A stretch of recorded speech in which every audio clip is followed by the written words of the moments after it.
Okay, everybody, we will call the Talent City Council regular meeting of June 4th to order. Roll call, please. Councilor Collet. Here. Councilor Panemarov. Here. Councilor Medina. Here. Councilor Pestizo is not present. Councilor Byers. Here. Councilor Para Miller. Here. And Mayor Arisblood. Here. Mayor, you have a quorum. Thank you. Item number 1 on the agenda, or item number 2 on the agenda is additions or corrections to the agenda. Are there any additions or corrections to the agenda? All right. Item number 3 is recognitions, proclamations, community announcements, or recusals. Let's start with recusals. Are there any recusals?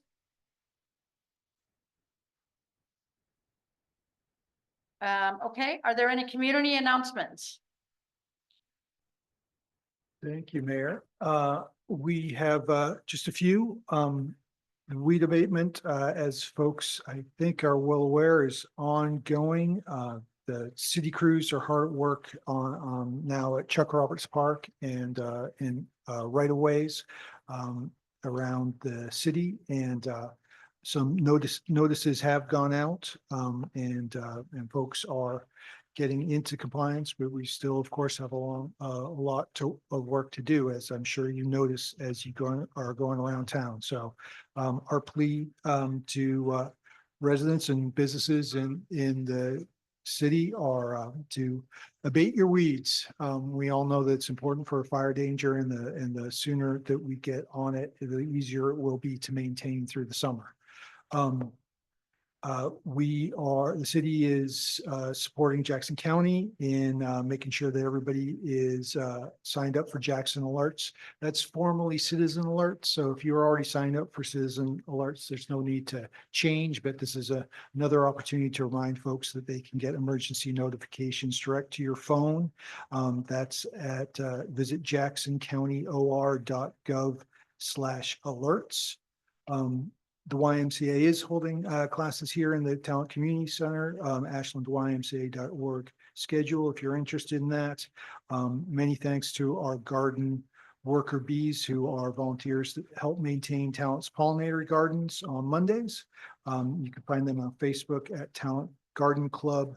The Jackson County Long-Term Recovery Group ADU accessory dwelling unit workshop is still coming up on July 12th. And Rogue Food Unites continues to look for volunteers to help with their Thursday farmers market in Talent. Information about that is at roguefoodunites.org/volunteer-opportunities. That's all I have, Mayor. Thank you. Anybody else? All right. I just want to ask you, Alex, if we could get the Pollinator Week proclamation queued up for the 6:20 meeting. And Gerlinda Smith probably has a copy of that. Is it 6:20? Did I get a date right? 6:18. 6:6. Noted. Pollinator proclamation. Yeah, the next regular meeting. Yeah. Okay, and next item on the agenda is public testimony, and we do have some speaker request forms. Do I have them all here, Hector? Looks like I've got 1, 2, 3, 4. Does that? Mayor, you should have 4 paper copies, and there have been no speaker request forms submitted online. Okay, very good. So I'm going to take these in the order that I got them in, and we're going to start with Susie Garcia.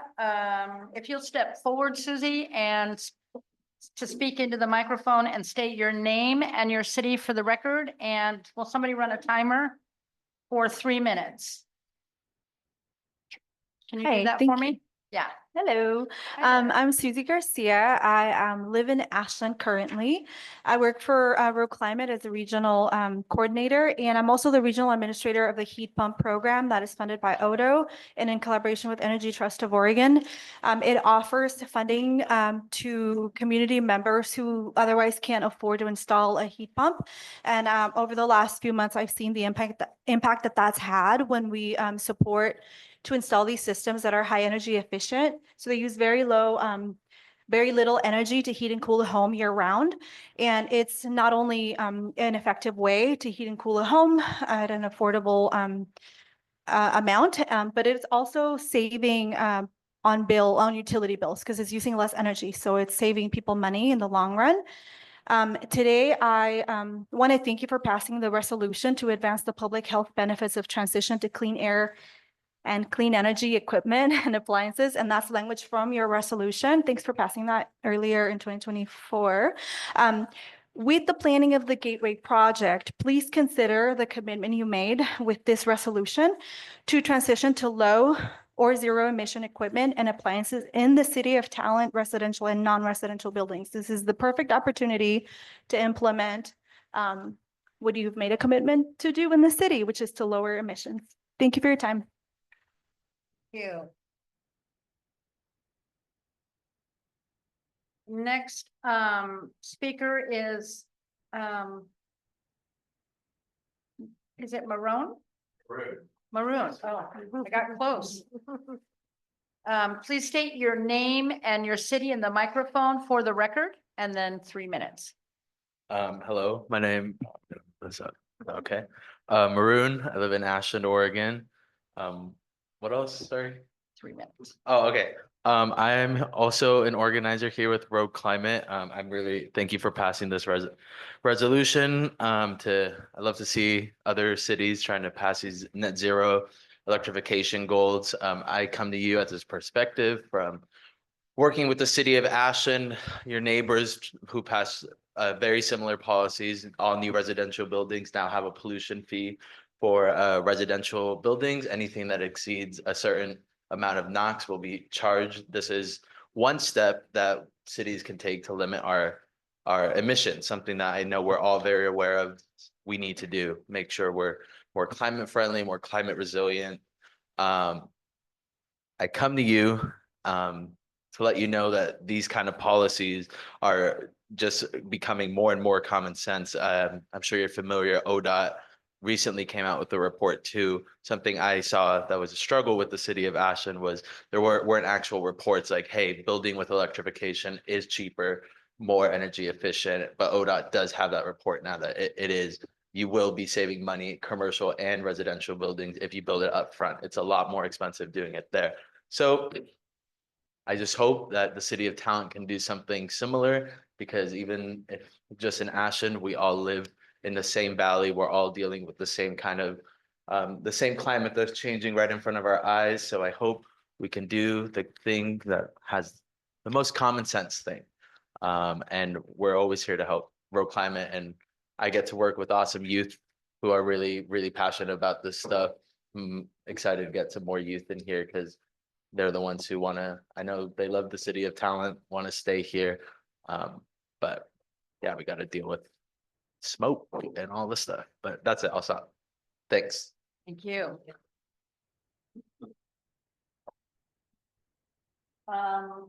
Rook House. Yeah.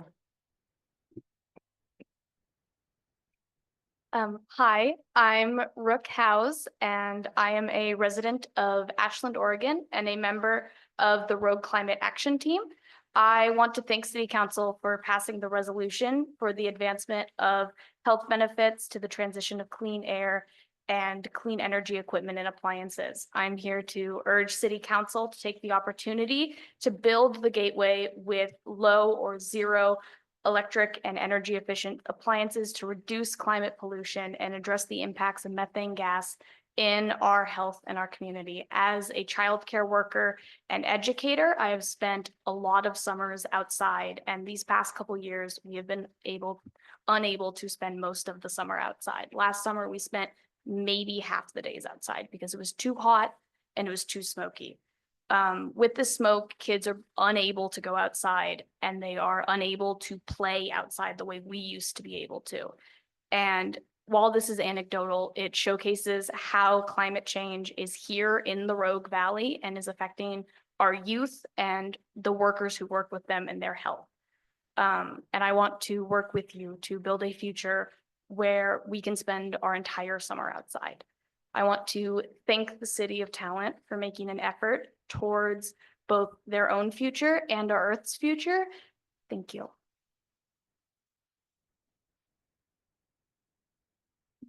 Leah Samuelson?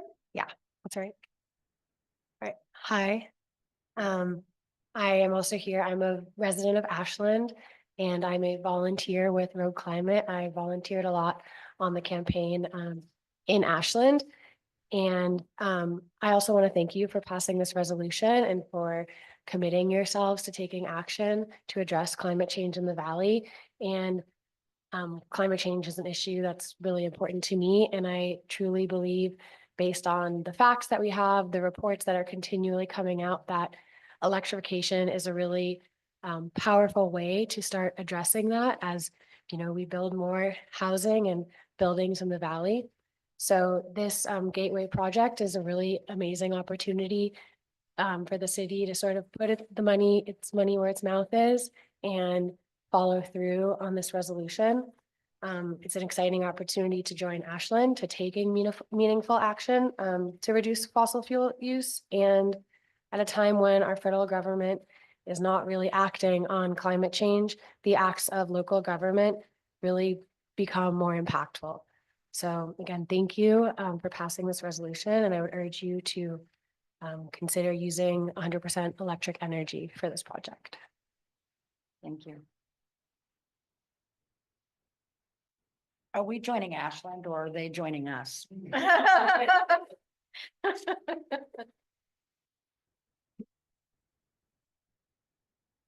Okay. That's it. So if we'll go ahead and then move on to item number 5.1, which is budget hearing. Staff report. Excuse me. We're relying on electricity here tonight. So, thank you, Mayor, members of the council.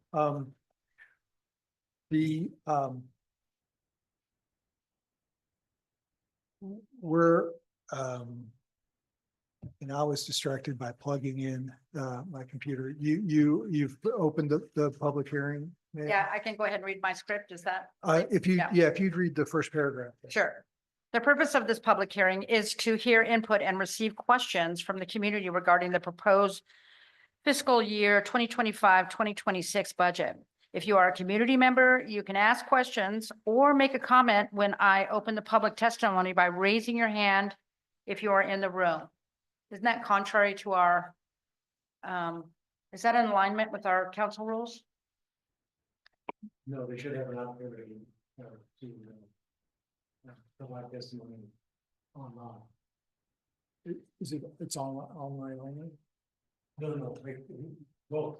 Yeah, so I'm gonna stop just for a second so we can talk about process. So is the exception that we're discussing here because it's a public hearing? Because typically people need to fill out a speaker request form for a public hearing, and that provision is the same for people who are who are online. And so we have just revised our council rules to read that, but it seems to me like maybe the script hasn't caught up. I think that's right. Okay. So I feel like I'll leave it to the council if we want to relax the rules and go with what's on the script, or if we want to stay with the council rules, which are relatively new. Alex, did you have some input before I give it up to the council? Okay. Councilor Panamarev? I'd like to just interpret it as generously as possible. If people want to speak at this public hearing, I think we should let them. And I'm also wondering if maybe, the state law around public hearing is more generous than that doesn't have the same time constraints that our council rules does. If there were a difference, the state law would hold sway, right? So I would just stick with the script, I guess. That sounds good. Everybody good with that? So, Hector, you'll watch for any hands raised about, I'll be right with you, Councilor Perry Miller. You'll watch for raised hands if that's where we end up going. Councilor Perry Miller? Sorry, I was just confused by what you said with stick with the script, because I feel like the script is wrong. But are you saying yes online? I think the script, I think raising hands and also online, raising Yes. hands. I Yeah, think that the concern was if they haven't put in a speaker's request prior, they can't speak now. But the more generous interpretation would be, yes, they can speak now if they raise their hands. yeah. Okay, so I'll entertain a motion to relax the rules. Counselor Penamara. I'm, Counselor Penamara. you're calling me madam something. and I almost called you Madam Mayor, so. Yeah, I move to relax the rules. We have a motion and a second to relax the rules regarding speaker heard in a public hearing. Can I? Yeah, you guys are welcome to talk out in the lobby. Roll call. Roll call, please. Wait a minute, I want to clarify that we are relaxing the rules for the purpose of this public hearing. Roll call, please. Counselor Collet, Yes. Counselor Penemero, Yes. Counselor Medina, Yes. Counselor Byers, Yes. Counselor Parra Miller. Yes. Motion carries, Mayor. Thank you.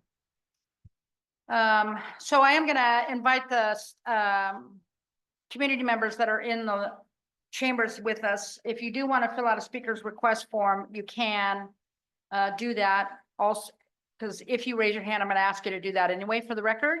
And then anybody online, Hector, you'll be watching for people online. Okay, so let me get back to the script here. The purpose of this public hearing is to hear input and receive questions from the community regarding the proposed fiscal year 2025-2026. If you are a community member, you can ask questions or make a comment when I open the public testimony by raising your hand if you are in the room, by raising your hand in Zoom, or pressing *6 to unmute if you are on the phone. I will call on you when it is your turn to speak. Staff? Thank you, Mayor. We'll be returning to the actual potential adoption of a budget resolution under new business. So that, just to clarify, the purpose of this portion of the public hearing to match council rules and the order of operations is we're having the public hearing now. So do you want me to open that then? Because it looks, according to this, it looks like you're going to do your staff report in the open hearing. I think the first paragraph opened the public hearing, and you will, after I'll do the staff report, we'll do open public testimony. I did not open the hearing. It says you can make a comment when I open the hearing. So I will now open the public hearing at 7:16. Yeah, sorry about that. And now I'll ask for a staff report. Great. Thank you, Mayor. The budget that will be proposed, or that is proposed and that will be discussed later this evening, is in almost every respect the approved budget from it was presented at the last budget committee hearing. There are only two minor exceptions. On page 74 of your packet, in the capital expenditures for parks, we had already transferred $60,000 for the Chuck Roberts splash pad design, but we hadn't yet put 60,000 in expenditures. So when it's time to adopt the budget resolution, staff will be recommending you make that amendment. And then we also I will distribute to the members of the council, and will enter into the minutes a slightly revised diagram that would appear on page 22 of the budget document. It's page 27 of your packet. It's the more optimistic trend scenario that it's actually more optimistic than what was in your budget packet. So Tessa and I had done some additional work on that. But besides that, we will be requesting council approval of the budget as approved by the budget committee. And with that, I'll stand down. Thank you, Mayor. Great. All right, are there any questions of staff? Anybody have any questions or comments? Councilor Byers? Yeah, thank you. After reflecting on this budget, I think it would be really beneficial and supportive of staff to dedicate some funds to both HR and leadership training. And I'm wondering if we could amend the budget slightly to allocate some funding to do that. I couldn't hear the second thing, HR and what training? Leadership? Thank you. We've got fantastic staff and I haven't seen that line item in the budget for a few years. And I would like to add that in just to be really supportive of staff. Like leadership and team building. Yeah. So what would be the process for an amendment like that? Thank you, Counselor. I think that would be most appropriate to do in new business, the item 8 on the Okay. agenda when you're actually preparing to pass the resolution to adopt the budget. Okay, Very great. good. Thank you. So I will call on you at item 8 then, Sure. Counselor Byers. Okay. Any other questions or comments? I should offer one more clarification. Thank you to Counselor Panamara for her eagle eye. When we get to that resolution, there's a couple very minor discrepancies between the figures in the resolution and the figures in your budget document. The most significant one is just due to the fact of a slightly different categorization. Under general fund administration on the resolution includes all of the facilities and the buildings that are included in, so there's $1.7 million that's administration. And then the remaining $600,000 that's listed on the resolution are the 7 or 8 building component, specific building funds that are in the general fund. Yes, the last 7 or 8 sections of the general fund. So that's the explanation for why that 2.3 million is different than the 1.7 million that appears in the budget. The other differences are a $5,000. I think there's a small $5,000 discrepancy that I'm not sure exactly what the source of that minor error is, but I don't think it's anything that would cause a problem in terms of adopting the resolution this evening. Counselor Panamarev? Yeah, and I think the reason I raised it was, like wasn't concerned about really the money,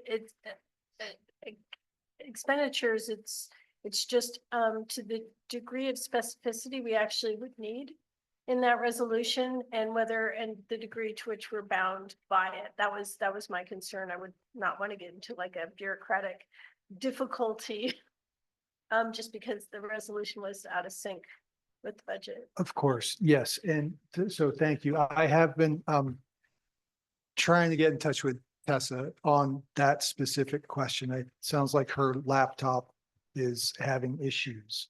But my request would be that when we get there, that you all approve the resolution for tonight as proposed, and that if we need to amend it, we could bring it back on the 18th.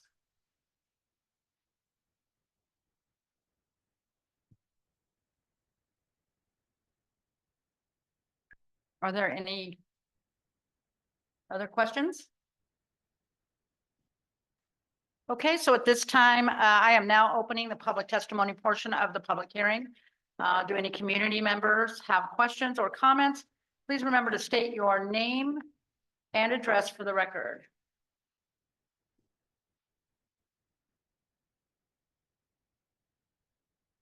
I'm not seeing anybody in the lobby or online. I'll give it another second in case somebody's struggling with their *6 or something.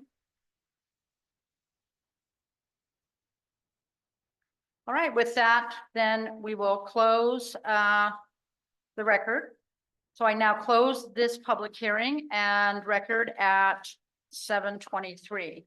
City Council will further deliberate on adoption of fiscal year 2025-26 budget under new business item 8.1.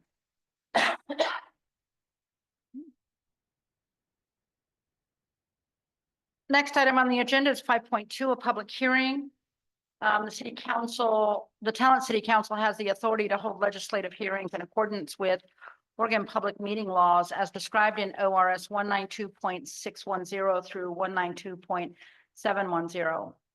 I will provide more detailed information on how to provide testimony at a later date prior to opening public testimony. Today, the recommendation from staff is that City Council open the public hearing only in order to continue the hearing to a future date, as Planning Commission has not yet made a recommendation on these items. The public hearing to consider text amendments to the Talent Comprehensive Plan and Talent Municipal Code, Chapter 18, files CPA 2025-001 and DCA 2025-001 is called to order at, wait a minute, hold on. So before I open the public hearing, my understanding is that they have an open public hearing happening at Planning Commission on these items. Is that correct? Didn't they open the hearing? It has been, yes, their hearing has been continued. So can I ask why we're opening a hearing here? What's the purpose of this? Yes, Yeah. our hope was that at their public hearing, that they would develop a proposal that you would be considering tonight. They did not complete their work, so they have continued their hearing. Therefore, I'm not ready to present their recommendations to City Council. So I'm requesting City Council continue the noticed public hearing to a July meeting, at which point hopefully you will have some recommendations from the Planning Commission to consider. I very specifically what I'm asking is what is the purpose of us opening a meeting and not opening a meeting, not just opening the meeting after they're done with their hearing?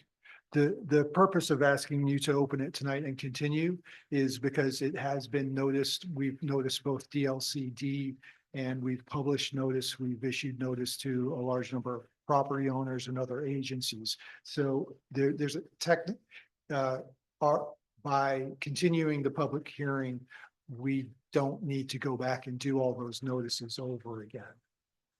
If we simply did not hold the public hearing tonight, it would be a new public hearing that would need to be noticed again. Yeah, that makes sense. And that is why I'm just recognizing that I'll get to you next. Yeah. That is why they opened the public hearing on the Planning Commission. So did we issue another public hearing notice after that? Or is this all part of the same public hearing notice that was issued for the Planning Commission's public hearing? Well, so DLCD, there's an electronic notice. It's slightly complicated to answer. DLCD was noticed of both at the same time. Agencies were noticed of the Planning Commission hearing, and print publication was done separately because there's a narrow window. You can't be too far in advance of the hearing. So there were separate print publication notices of the two hearings. Okay, thank you. That answers my question perfectly. Council Panamarev? Yeah, and just curious, so we can have two public hearings open concurrently on the same subject matter? Or are we continuing without opening it? I'm not sure. I'm not aware of any conflict between having two open public hearings. Okay.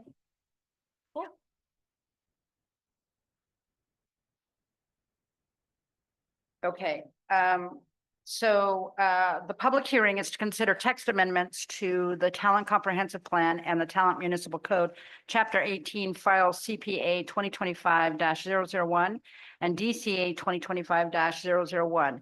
It is called to order at 6:27 p.m.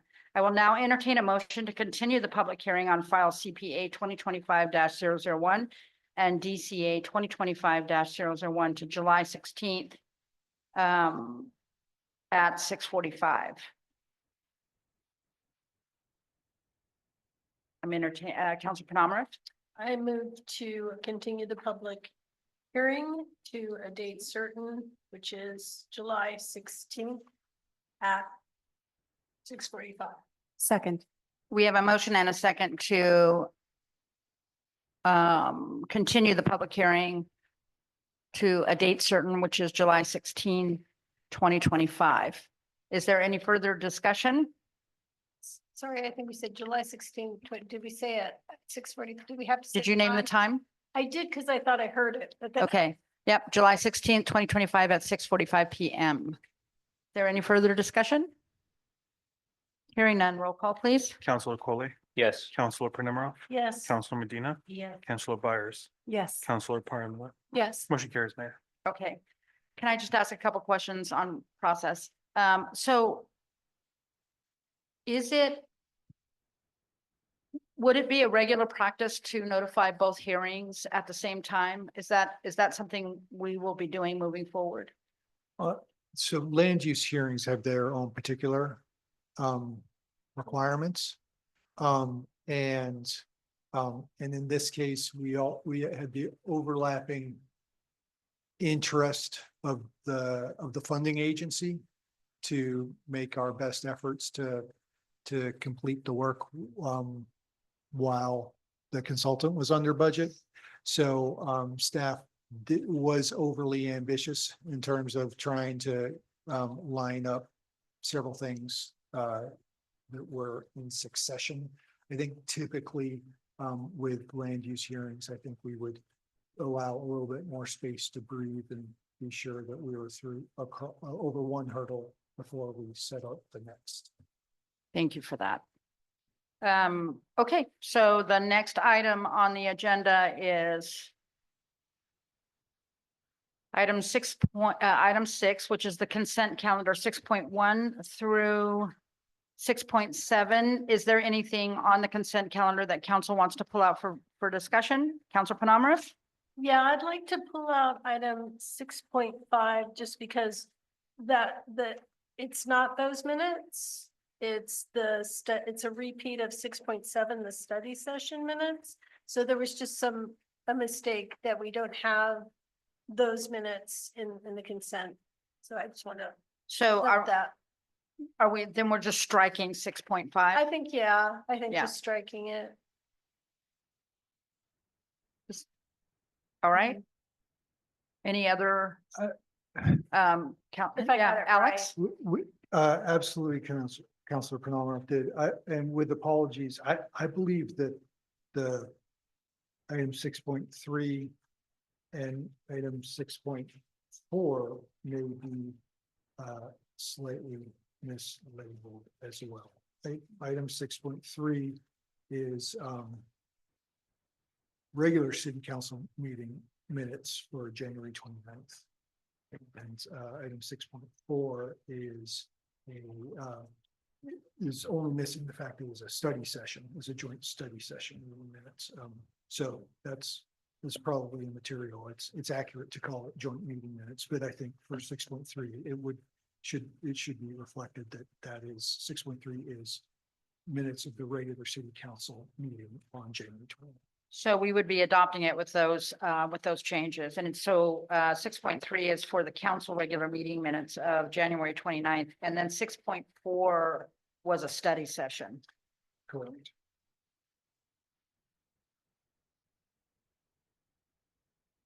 Any other questions or comments? Anybody want to discuss any of these items? Striking 6.5. So I'll entertain a motion to accept the consent calendar with changes to 6.3, which are council regular minutes of January 29th, change to 6.4, which was a study session on March 19th, and then striking 6.5. Councilor Penamarath? Right, I move to approve the consent calendar with the following changes. That 6.3 reflected as a regular city council meeting minutes of January 29th, 2025. 6.4 as a study session taking place on March 19th, 2025, and striking 6.5. Second. We have a motion and a second to adopt the consent calendar with the following changes. 6.3, it was a council regular meeting on January 29th. 6.4 was a study session, and 6.5 is stricken. Is there any further discussion? Hearing none, roll call, please. Coley, Yes. Counselor Penemra, Yes. Counselor Medina, Yes. Counselor Byers, Yes. Counselor Pearl Miller. Yes. Motion carries, Mayor. Thank you, Hector. Next item on the agenda is item 7, unfinished business. 7.1 is to approve the talent community resource rent structure staff report.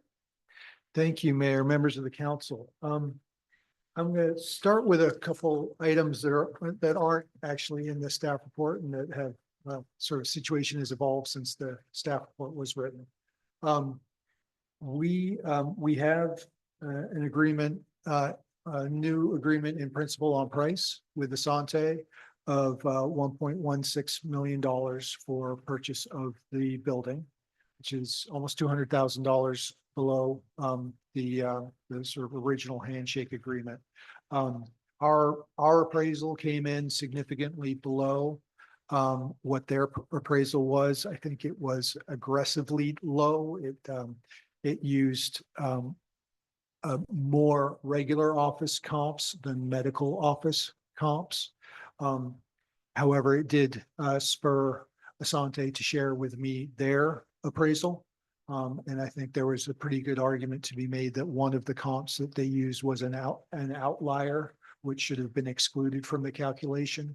Their staff has agreed to that and is preparing to request approval from their board at the end of July to deviate from their list price by more than 5%. So that's their policy. When they list a property, the staff is empowered to make slight changes to the price, but they need to go to their board. So the staff supports our counter offer, and that would set us up to potentially close on the building in August.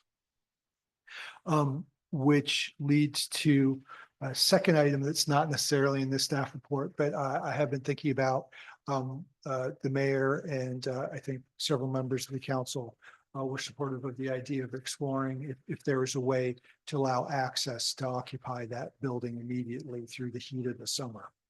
It looks like at best that would take place in August. I talked to Marcy Champion of Access today. I told Access that I was not comfortable with the full operation moving into the Talent Community Resource Center, given the damage that occurred to the historic town hall. But I told her that I would explore with you all allowing volunteers to use the restroom and the kitchen here through the summer, assuming that they're staying here through the summer. If they move out in August, of course, that will become moot. But I did want to check with you all.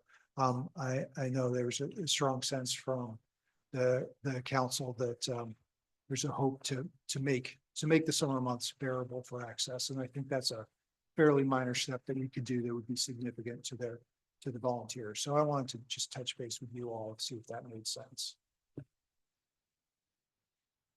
I just wanted to ask if the kitchen was the right space. It seems small for what their operation, I see their operation outside my office window every Monday, and it just seems like it's not adequate. With apologies, my proposal is simply to allow volunteers to get in out of the heat, have a break, have a beverage, use the restrooms, not for them to move the food distribution operation itself inside, just to give their volunteers access to the space inside. Okay. Counselor Penamara? Yeah, I think we definitely should. And I think it should be a policy. I mean, I'm in favor of that for nonprofits that are doing work to offer them that accommodation. Because it's hard to work a long number of hours and do that. So I think that's a great idea. And I love the idea that they can keep cold beverages in the fridge or something as well. That makes a lot of sense. I wonder if there is a fund or some way that we can talk about a sponsorship of maybe renting out the larger space for them on Mondays. Because it isn't just the volunteers that are exposed to that heat, it's also the recipients that wait in line. And I don't always see a line out there, but sometimes I do. I think that the larger space would be adequate. I just, maybe we can get some kind of proposal. Like if we could figure out what this rentals would be, for that space. I know we're committed to renting our space here in the community center in light of the report that we received last year that the space was losing $45,000 a year. And that there's a concern there. So I'd be willing to, work on some sort of plan that would help them get out of the heat on those days. I think I saw recent information from the organization that days that are over 104, they would strike their distribution, maybe some sort of way that days that are over 104, we can find some sort of sponsorship to bring them inside the building.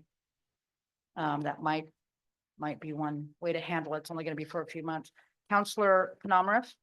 I love that idea. And it just reminds me of the year that we had a couple of years ago, we tried to have a cooling center in this room.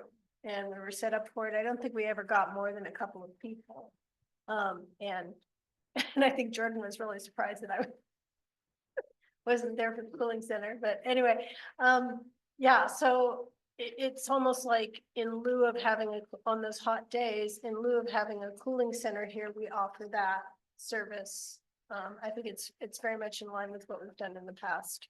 I hate to beat a dead horse and probably I'll get some backlash about this somewhere, somehow, but we have a commitment that we made last year about the $45,000 deficit that this building's experienced. So I would be less inclined to talk about a donation than I would about trying to find a sponsorship of some kind to get them out of the heat. I think that's low barrier. I personally, I think I could find the funds. And so I would ask us to stick to that because there are other nonprofits that want to get in here at no charge. And we just had a really stark conversation last year about the expenses of our public spaces and our inability to carry those costs. Counselor Byers? Just with the conversation about in lieu of a cooling space, which I 100% support getting people both volunteering and waiting in line out of the heat on a hot day. However, it's the use of the spaces on Mondays. So That's what? it's on Monday. So I don't think, I think it's kind of like apples to oranges to say it's in lieu of a cooling space. For any day it might be over 100 degrees because it might be over 100 degrees on a Tuesday. And so perhaps that could be a different reason to also pursue some sponsorship for cooling space on days that are not Mondays. Again, I don't think that's a difficult task. So I would hope to see the cost of that space. Maybe you could reach out to the group and find out like what's the time frame they need and yeah, again, I would be happy to pursue the funding for that. Counselor Penamarath? Yeah, I like the idea of this facility breaking even, certainly, or doing better, at least not losing money. I'd be interested also if we're talking about other days cooling center of just coordinating that with the Talent Library. Because that in itself is essentially a cooling center that's open to the public most days, not all days, but it'd be nice to coordinate especially when the library is closed. And I just want to just express a little bit of dissent. If it came down to that we didn't have the money, it was a 100-degree Monday and it meant no food distribution, I would be inclined to offer the building at no cost in that situation. But I think it's better, of course, it's better to get a sponsorship. Yeah, fair enough. I'm going to go to Counselor Perry Miller and then Counselor Collet. Thanks, Mayor. You just brought up the library, Counselor Penamarath, and it makes me wonder, because I think one of the hardest things about that spot that they're in is just the way that the sun hits that side of the building and they just have no shade other than like, hiding under the solar panels, frankly, and like pop-up tents. And it makes me wonder if anyone has reached out to the library about using their shady parking lot for those couple of hours on a Monday afternoon. Because all of their storage could still be here. But there's just like natural shade. There's just like trees there that shade so differently than like a pop-up tent or even the solar panels. Anyways, I'm just thinking about restrooms and like you said, cooling and different options that are close, but yeah, I don't know. I mean, I'd be willing to reach out, but that's also like I don't want to step on toes. So, Yeah, I think we know a couple of the directors there, that would probably be really open to this, so. So, and I just want to clarify, because I heard you say for a cooling center on Monday, and what we're proposing for Monday is on those days that it's over 104 degrees, rather than them shutting down, they come inside. Yes. Okay. Yes. Yeah, And I was just trying to say it's similar to what we've done in the past. I understood. want to say just the cooling center was not really a great idea. It just didn't serve that many people. Okay, very good. Counselor Coley? I didn't have my hand up, so. I'm Oh, also- sorry. Yeah. Those pins sort of extend. Yeah. All right. So I'll work with you, Alex, on that, when we discover the cost and see if we can figure that out. Thank you, thank you. So to return to 49 Talon Yeah. Avenue and how we should move forward with that. With some assistance from Tessa Deline, our finance director, and looking at the historical costs of the building shared by Asante, the historic operation costs. It appears to me that even at a conservative assumption in terms of the number of square feet of space that will ultimately be rentable, depending upon how we reconfigure the building, that a base rent right around the range of the $1.10 a square foot that the city's already established for nonprofits and some other properties, plus utilities, should allow a break even of that property. So I think my proposal to you all would be that we begin more formally soliciting interest, provide you can give them a decent idea, not commit to an exact rent amount, since we still have some things to figure out. But I think we've got enough of a range or an estimate of what the cost would be to begin moving forward with figuring out exactly who wants to be in that space. And towards that end, I did want to share that I had a great meeting with the principals at the talent clinic this week. And they're very interested. They have been thinking about establishing a nonprofit clinic for some time, and are interested in potentially putting forward a proposal for some healthcare, a nonprofit healthcare operation in 49 Talon Avenue, which I told them I thought would be very much welcomed by this body. Counselor Penamara? Yeah, I'll just say, I don't think, being a nonprofit would necessarily be enough. I mean, Asante is a nonprofit, isn't it? I think that nonprofits can be very expensive to the consumers of the service. So, if they're talking about making healthcare more accessible to folks who can't afford it, yes, I'd be interested. Having a nonprofit status wouldn't, I think, be enough to make it necessarily beneficial to the community. I hear you. And I think my sense was the spirit of what they're talking about was very much in line with what you would like to see, Councilor Penamara. Like a La Clinica, for example. Yeah, and I think one of the docs there is on the board at Rogue Community Health, and William North from Rogue Community Health had actually reached out to me recently as well, and so I think they're going to explore potentially maybe seeing if there might be a joint effort. Thank you. Any other questions or comments? So do you need any action tonight on that? I was not requesting any action. just more of a head nod that it sounds like that we're ready to start sort of putting that opportunity out to potential partners and also partners who could share the information. And then I also did restate the selection approach here. And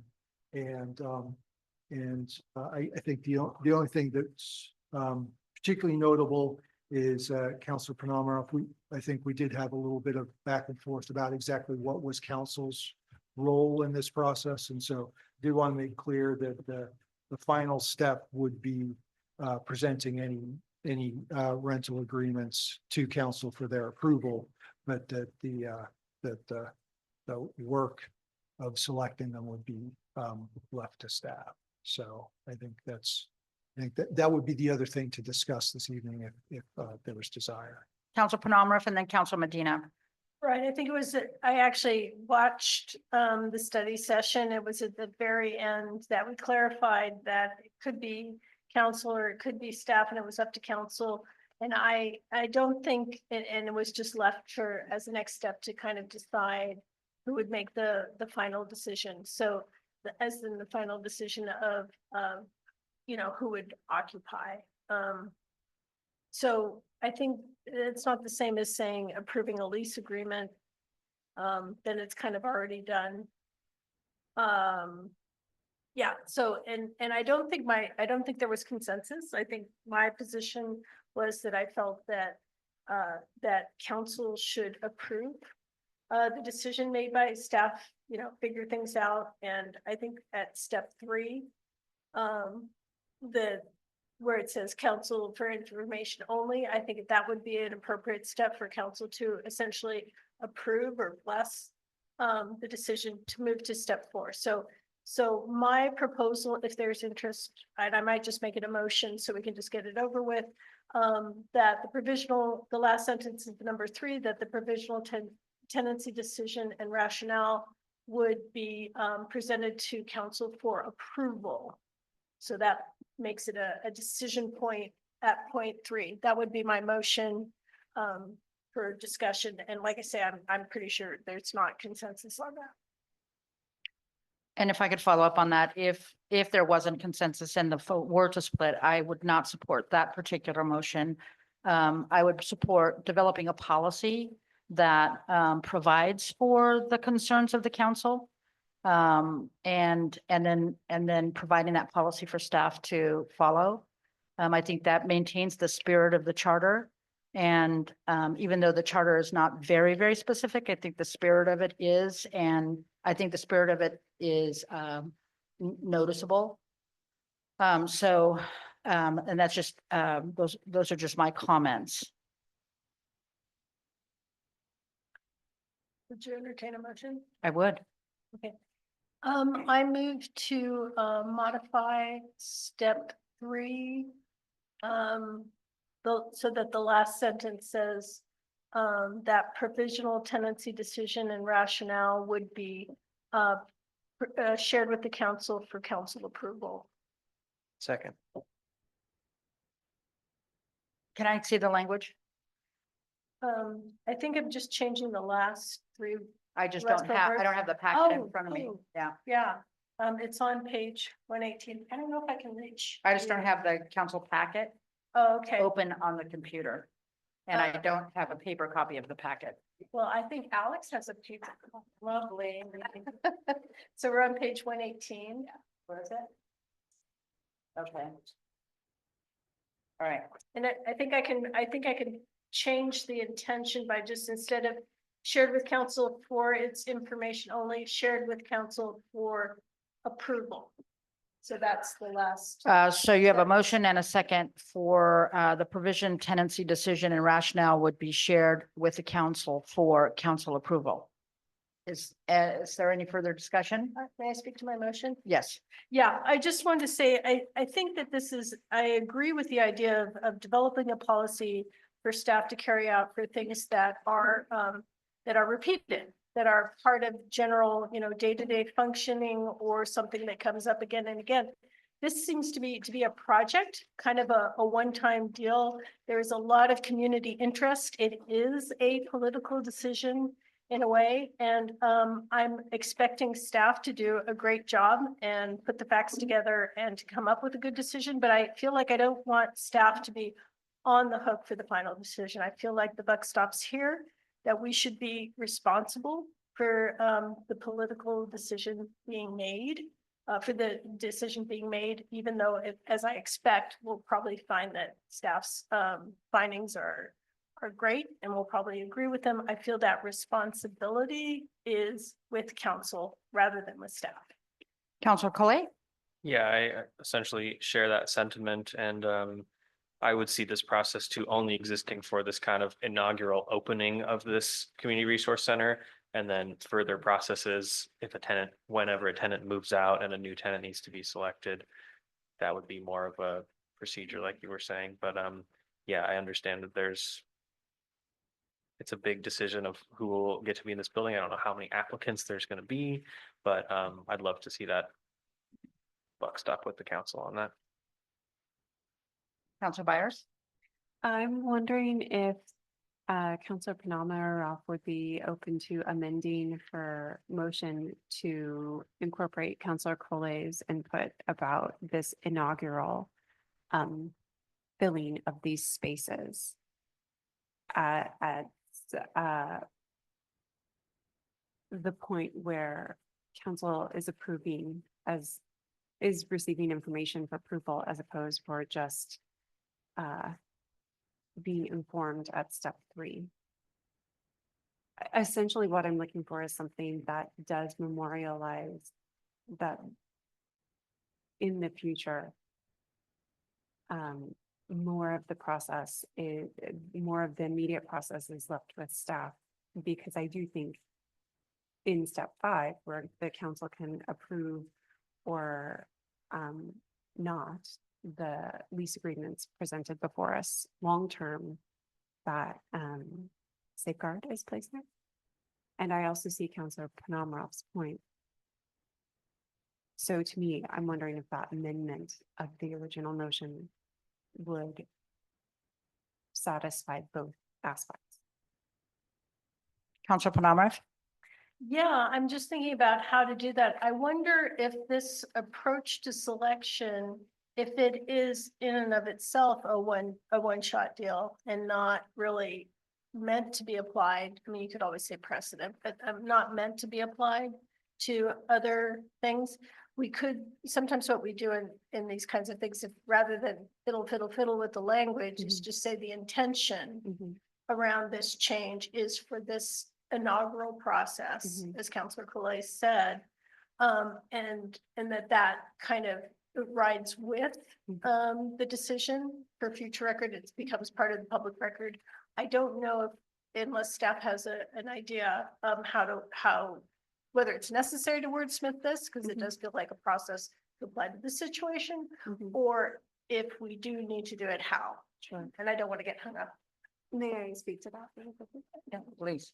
Counselor Byers? I just feel like since that language is not in the staff report anywhere, that has the potential to be lost in the future. So I just would love for that to be memorialized one way or another, that this is for the initial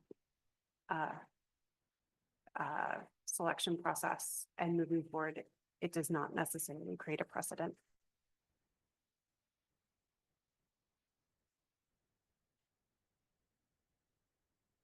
I'd like to speak to the motion as well. So even with the amendment, I would not support the motion if there was a split. It's obvious that there's not going to be a split with if Councilor Pestizo not present tonight, but I still think my comments are still worth making. I believe that the role of the council is to develop policies whenever possible, and in some kind of more urgent situations, we might make decisions. We might cross that line between the city's management of the operations of all the city's own public utilities and properties, And that is in section 23, item 6J, provides that the city manager supervises operations of all city-owned public utilities and properties. And to Councilor Cole's point about having this just be a one-time thing and then setting up some kind of policy for ongoing management, I feel like there's not a good return on investment to cross that line for one incident, the inaugural incident. I just don't see the value of like, we'll do the first one at the expense of, I think, the spirit of our charter, and then the rest of them can be done according to policy. And to that point, I just want to say that one of the things that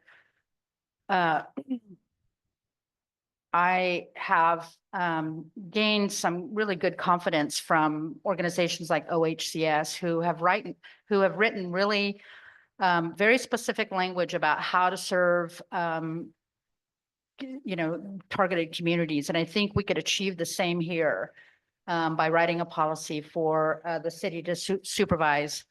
And so I just feel confident that we could impart our intentions.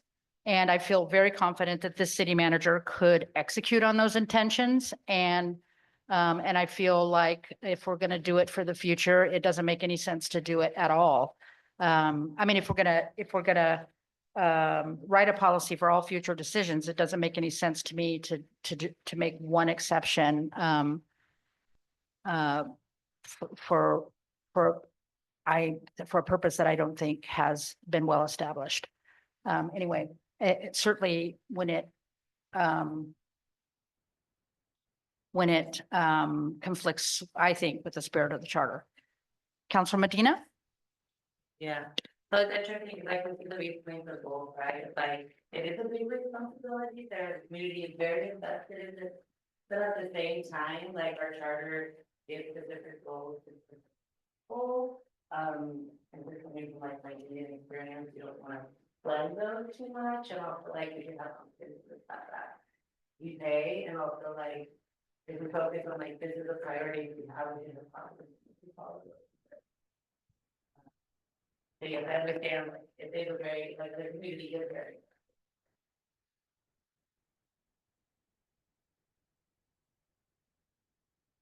Councilor Penamara? Yeah, just to respond to some of those comments, there's nothing that I really disagree with. I feel like, time is an issue. This is moving quickly. I don't feel like there's time to develop a kind of policy that might answer all of those concerns. And I also feel like this is not going to be a common occurrence. To me, the delineation between what the council decides and what staff decides is that staff is fulfilling the will of the community as represented by the council. And it has more to do with the day-to-day versus the big projects. I mean, take the Gateway, for example. It's not staff, you develop the RFP and just run with it and let us know what you do. We're very much involved in the shaping and defining that vision. And I feel like this on a smaller scale is one of those projects. And also, quite frankly, I don't want staff to be on the hook for being viewed as political. I think that something that's controversial, if an administrator makes that decision and a lot of people don't like it, the administrator can get some heat or be perceived as biased or something.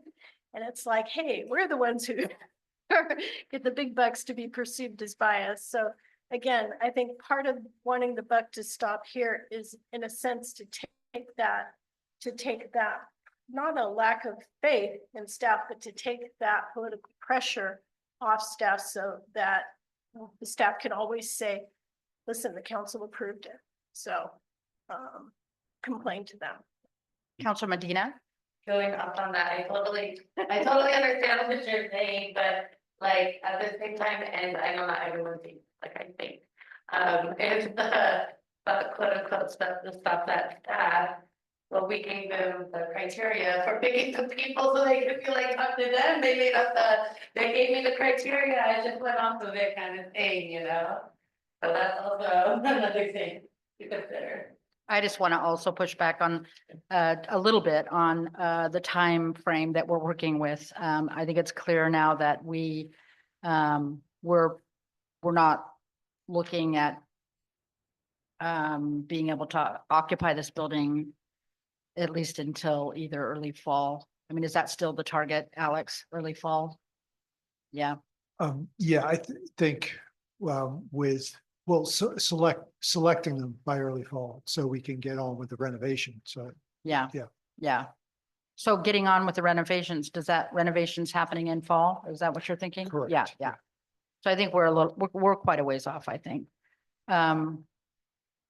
Okay, is there any new points that anybody wants to bring up? Council Medina? I am kind of a little bit concerned that the high priority division factor includes can provide contribution to cost of operation and maintenance of the building. Because I know there's a lot of organizations out there whose policy is like, we're not gonna pay anything because we want the money to all go to people. Also, other decision factors secondary. It says- One second. Point Council of- Medina, I'm going to let you take this up as soon as I close this motion. Oh, Yeah, sorry. that's okay. Sorry. You know, Thank you. really good point, though. I'm going to go right to you. Yeah, I'm going to go right to you. You're right. Believe me, I've done it 1,000 times. Is there any further discussion? That's what I should have said. So I queued you up and on some level. If there's no further discussion, I'll take a roll call, please.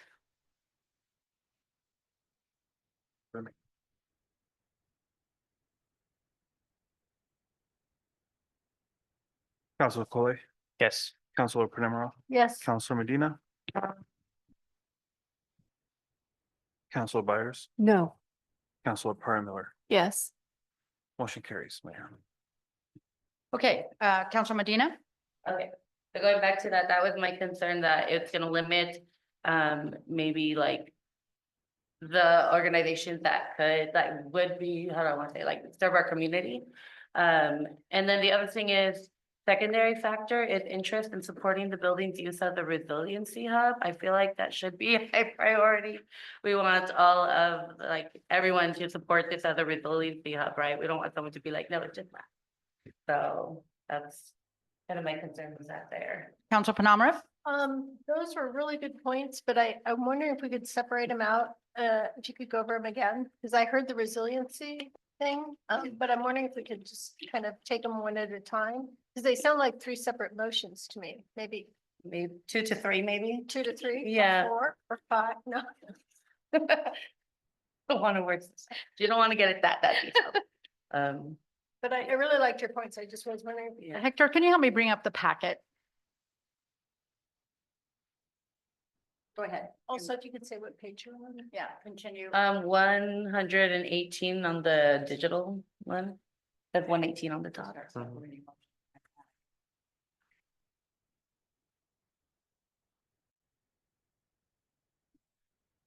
Yeah, like right up here. Bottom of Oh. 117, top Oh, I of got it. 118. On the- Okay. Thanks for slowing me down. Go ahead and continue with your discussion. So let me just like, okay. So did everyone understand what I just said, or should I redo it Can you again? redo? Okay, I'll redo it again. Okay, so my concern is that one of the high priority decision factors for the food providers is that they can provide contribution costs of operation and maintenance of the building, just because I don't want to limit any organization's possibility of being to able to rent out that space if they're a good fit for our community, but they can't. They can't, or their policy is that they don't contribute to those costs. And then, Can we- Sorry, yeah, can we just stop with that and discuss it? and Yeah, maybe do a okay, motion? yeah. So, were you finished making, it's because she was Oh, I guess, actually like- making her justifying point on that. Are you done doing that? Yeah, that's, so then I guess like what the motion I would like it to be is to move that to a secondary factor, Okay. if that makes sense. Counselor Coley, did you want to speak to that? Yeah, I kind of thought we had deprioritized that. I know it says it's like the language is a little wishy-washy possible minimum requirements. I don't know, maybe we want to define that a little clearer is what you're saying, Counselor Medina, about providing food to area residents regardless of the recipient's ability to pay. Counselor, if I may, you're absolutely correct. I should have taken out that possible in this draft, because I think that was clear. In terms of the, ability to contribute to the cost of operation and maintenance of the building, at one point, council had, we had discussions about making that a minimum requirement. So it has been moved down a step. Well, the conversation is a little bit more complicated than that, but anyway, so I would just stop with, yes, the intent, my intent here, the staff's intent was simply for minimum requirements to be minimum requirements, and welcome.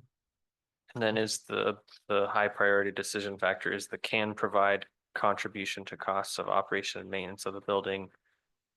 I think what you're saying is for that not to be a high priority decision. Yes, To be other or to be stricken? that can be up to discussion. Counselor Byers? I am wondering, I understand and support the point you're making with the best fit for the community to be able to provide nourishment for folks who need it. I also know we have operating costs to cover for this building. So I'm wondering if there's been any further thought about ways to offset operation costs if that priority factor is stricken.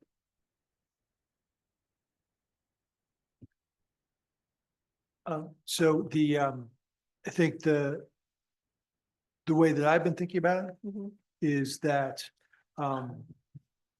if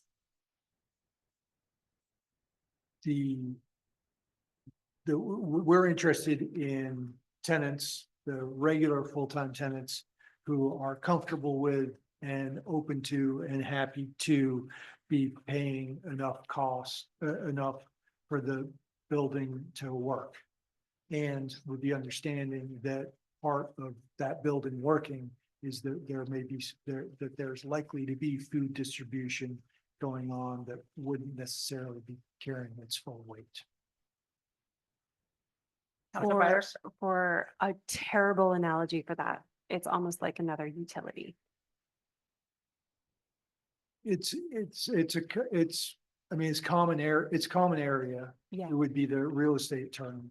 And so it's a common area that they've got slightly less access to than they would normally be, because there's a non-regular tenant who also has access to that common. Excellent. Thank you. Counselor Medina? Wasn't there at one point, let me know if I'm remembering correctly, where we talked about, cause like the food distribution only happens once a week, is that possible? Possibly we could rent it out to like groups who wanted to meet there or something like that. Like the Did that- senior, like the Yeah. senior group and. Yeah, something like yeah. that. Did that go anywhere? Like, did we think that was viable or not? I forgot. I don't honestly recollect having a deep discussion about that. I think I think access to that area is a benefit to the tenants. So, I mean, that's certainly a road that we could go down, but it's not one that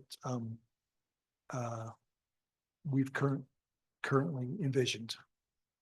So, I think like if it might be, sorry to interrupt. No, go ahead. No, It finish. might be tricky to tell the tenants that they've got access to this common area, except for Monday and Wednesday when the food distribution happens and whenever else the city happens to be able to rent it. So like if the senior center could rent an office in there, they would also have access to the common area. Correct. Got it. Counselor Penamarav? Yeah, so Alex, I'm not seeing in the criteria for the regular time, full-time tenants, the idea of wanting to help carry the weight of a food pantry. I see the second bullet, use is compatible with the use of the building for food pantry, food distribution. I'm not seeing the kind of willingness to pick up some slack from a food pantry that can't necessarily be. Yes, it's not a decision criteria in that that's going to be presented to them as part of the deal. Like if that's not appetizing to them, then they won't be applying. Is my thought. Like we're gonna structure the cost such that this building works. Oh, okay. So it'll And- be built into the price, not Exactly. into our criteria. Right. Okay, gotcha. Counselor Collet? Yeah, I was just gonna make that point. I think what you're saying is it's baked into the cost of, that's in that upper paragraph about cost recovery, that the assumption will be that any other tenants will be covering that. Also, I think we talked about, and I'm wondering if it's baked in somewhere here, we talked about that space that's being used. I just want to make one very clear point for the record. Access said, and I got a commitment from them before our last discussion, that no matter who's distributing food, they will continue to contribute the food. So Access doesn't leave no matter who no matter who is distributing the food. So if there is interest from another food distribution organization, which there has been expressed interest, that space could also be shared by that other food distributor, whether they pay rent or not. Is it designed in such a way where, for example, the Monday food distribution doesn't have exclusive food distribution rights to that space or to, right? So we can expand that program as much as as much as the organizational capacity could expand it. Is that correct? And the constraints of the building, of course. Yeah, if I understand you correctly, I will agree with, certainly we're not thinking about restricting food distribution to only one day a week in one organization. When I met with Rogue Food Unites, they're very interested in actually being on site, not actually being inside, but doing a similar operation to what they're doing at Shakespeare Festival in the parking lot there. And with the public parking that the city's invested in the area, that they think that would operationally be a lot better than being at the Shakespeare Festival. And my understanding is that they might want to use I've had a different conversation, and they might want to be able to use the inside, say, for example, on a really hot day. And they'd be able to do that. Is that correct? And that would fall under use is compatible with the use of the building for food pantry and food distribution. That would apply to them as well. Is that correct? Yes. Yeah, okay. And the other factor that they mentioned when I talked to them was that they might be actually interested in some office space for nutrition education as well. Yeah. Oh, that'd be amazing. Okay, Councilor Byers?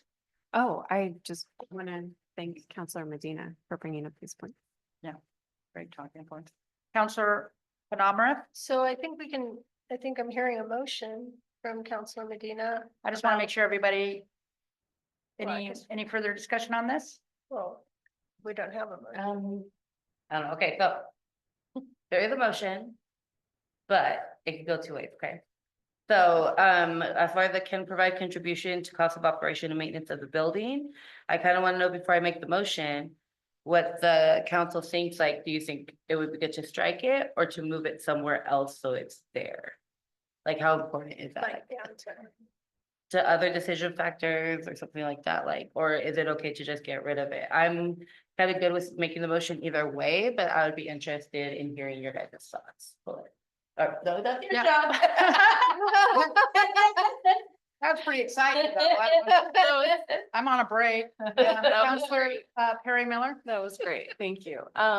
So to that point, I do like the idea of keeping it in there somewhere, but I think that my appetite to go off of Alex's food preference would be to keep it in there, but I would honestly, I'd be okay with leaving it where it is or if it did need to be moved, I think it would be fine under other. If I could make Yeah, one Alex? suggestion, whatever we do or you all do with that bullet, I recommend that the bullet immediately below it go with it because there's not much need for a record of financial stability if they're not contributing funds. So I just request that you either strike both of those or remove both of those. And for that reason, I would not, if I were given the opportunity to vote, I would not support striking that. Yeah, that last piece. I just don't want to see us in a, I mean, I think that NGOs can, especially in this climate, can be, either stable or not stable. And I think it's in our best interest, again, looking at the deficits of running our public properties, to look for whatever established criteria for financial stability is. Councilor Collet? Yeah, and just on that point too, I think, depending on the organization, they might not even be an actual 501c3 nonprofit or an NGO. In this case, they don't have any record of financial stability because they don't have any finances. So I totally understand your point on that and I agree with it, but I don't even know how you'd measure that from an organization that has unless they have a financial sponsor that they're co-applying with or. Well, like, for example, the talent pantry could lean on Access's stability. Okay.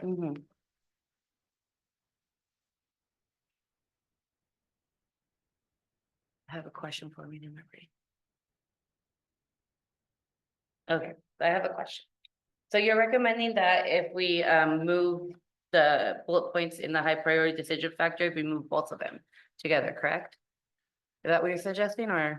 That is what I suggested. As soon as the words came out of my mouth, I realized that that was what was in my mind when I wrote that, but that there are other reasons as well that you may want to consider that my rationale wasn't the only reason that one might want to have that decision factor. So I more offer it for your consideration than recommend.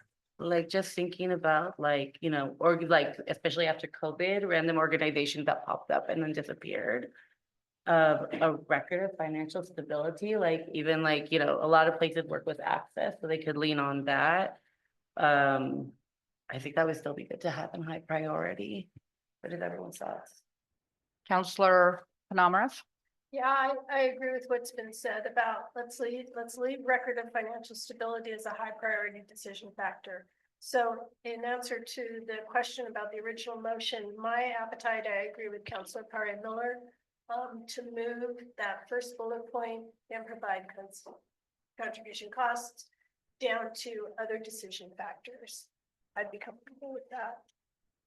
Yeah, can I just make a finer point on the record of financial, like where that came from, where both of these actually came from? In the beginning, like before we even made this decision, and correct me if my memory's wrong, y'all, because you were all part of this discussion. We had some deep concerns about some of the damages that were happening in the previous building without any means of recovering.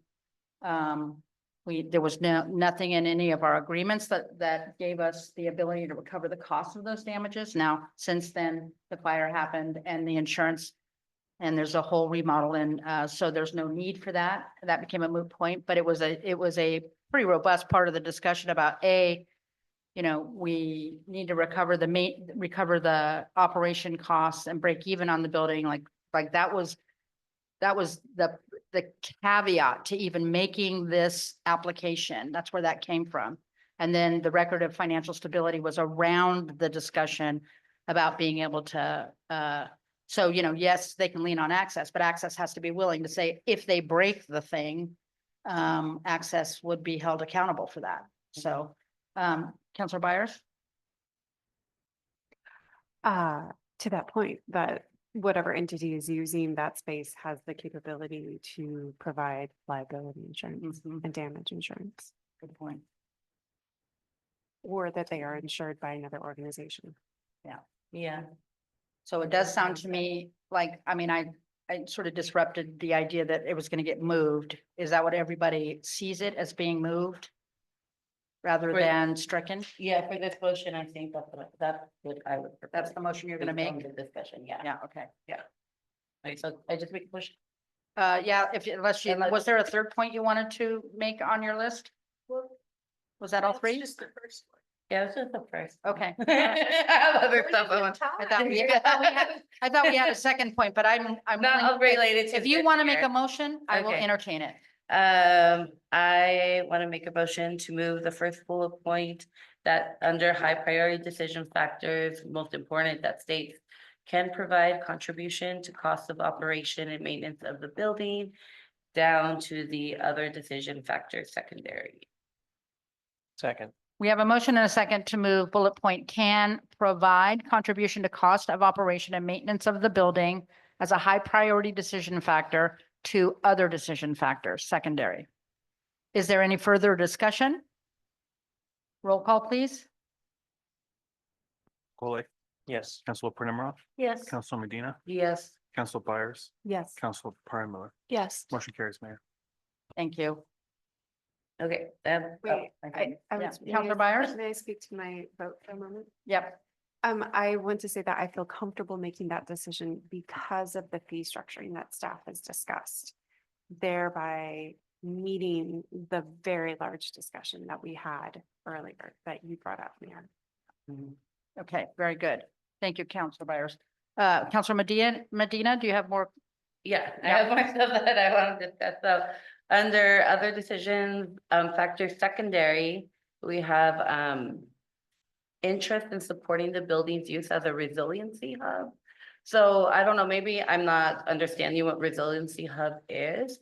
But the way it works in my brain is that I would move that to high priority decision because we're talking about like the possibility of maybe, because you know, if a organization only does food once a week and another one does it on a different day of the week, the possibility of them using the same space or like providing that common area or providing people who are renting out office space or other space there access to that area when it's not being used for food distribution.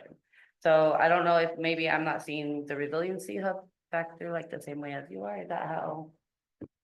I hope that makes sense. It made total sense. Okay. Did anybody else have any comments on that? Counselor Byers?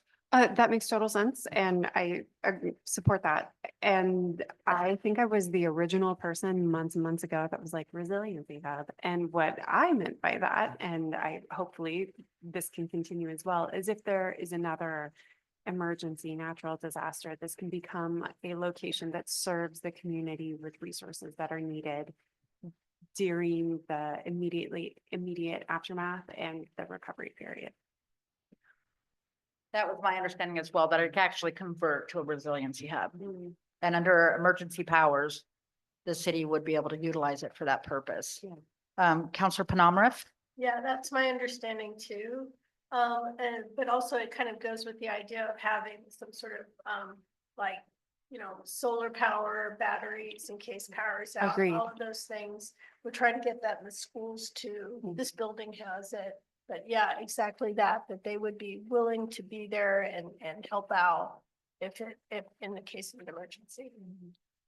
Yeah, and I just want to say, as an aside, one of the tremendous values that brings to that building is the ability for a program to be developed and funded somewhere along the way. You know, that's rather aspirational, but certainly resiliency hubs are, yeah. Counselor Penamroff? I think, you know, Pam Marsh has got, you know, bills passed around resiliency hub funding. So I think having that label and everybody supporting that label could lead to money to get things, some capital things built.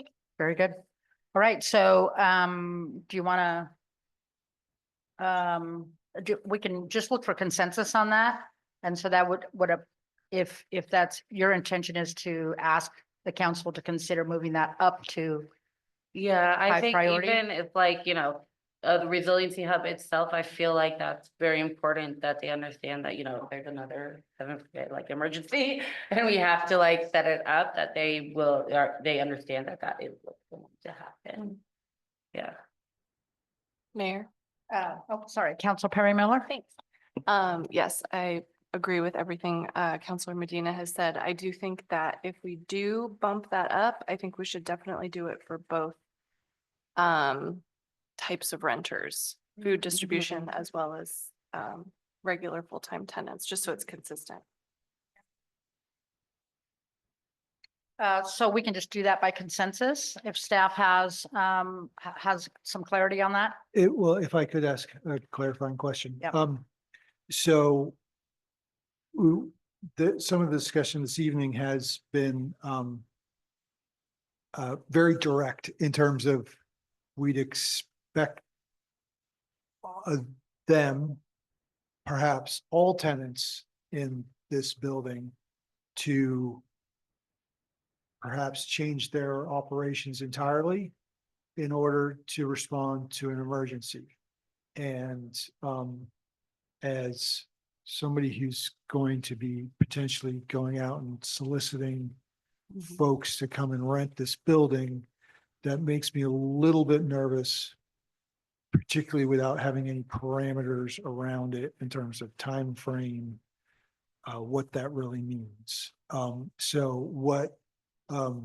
This is no reason not to make it a high priority, but I just to clarify what we mean by that.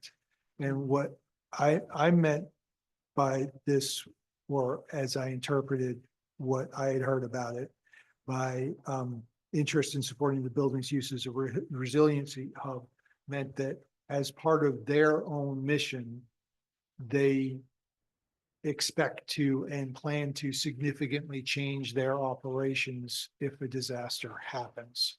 Not that they would vacate and, make space for something else to happen. So I'm curious about what folks' expectations are. I don't know that anybody saw it that way, but this is a good discussion. Why don't we start with Council Byers, and then we'll go to Council Medina.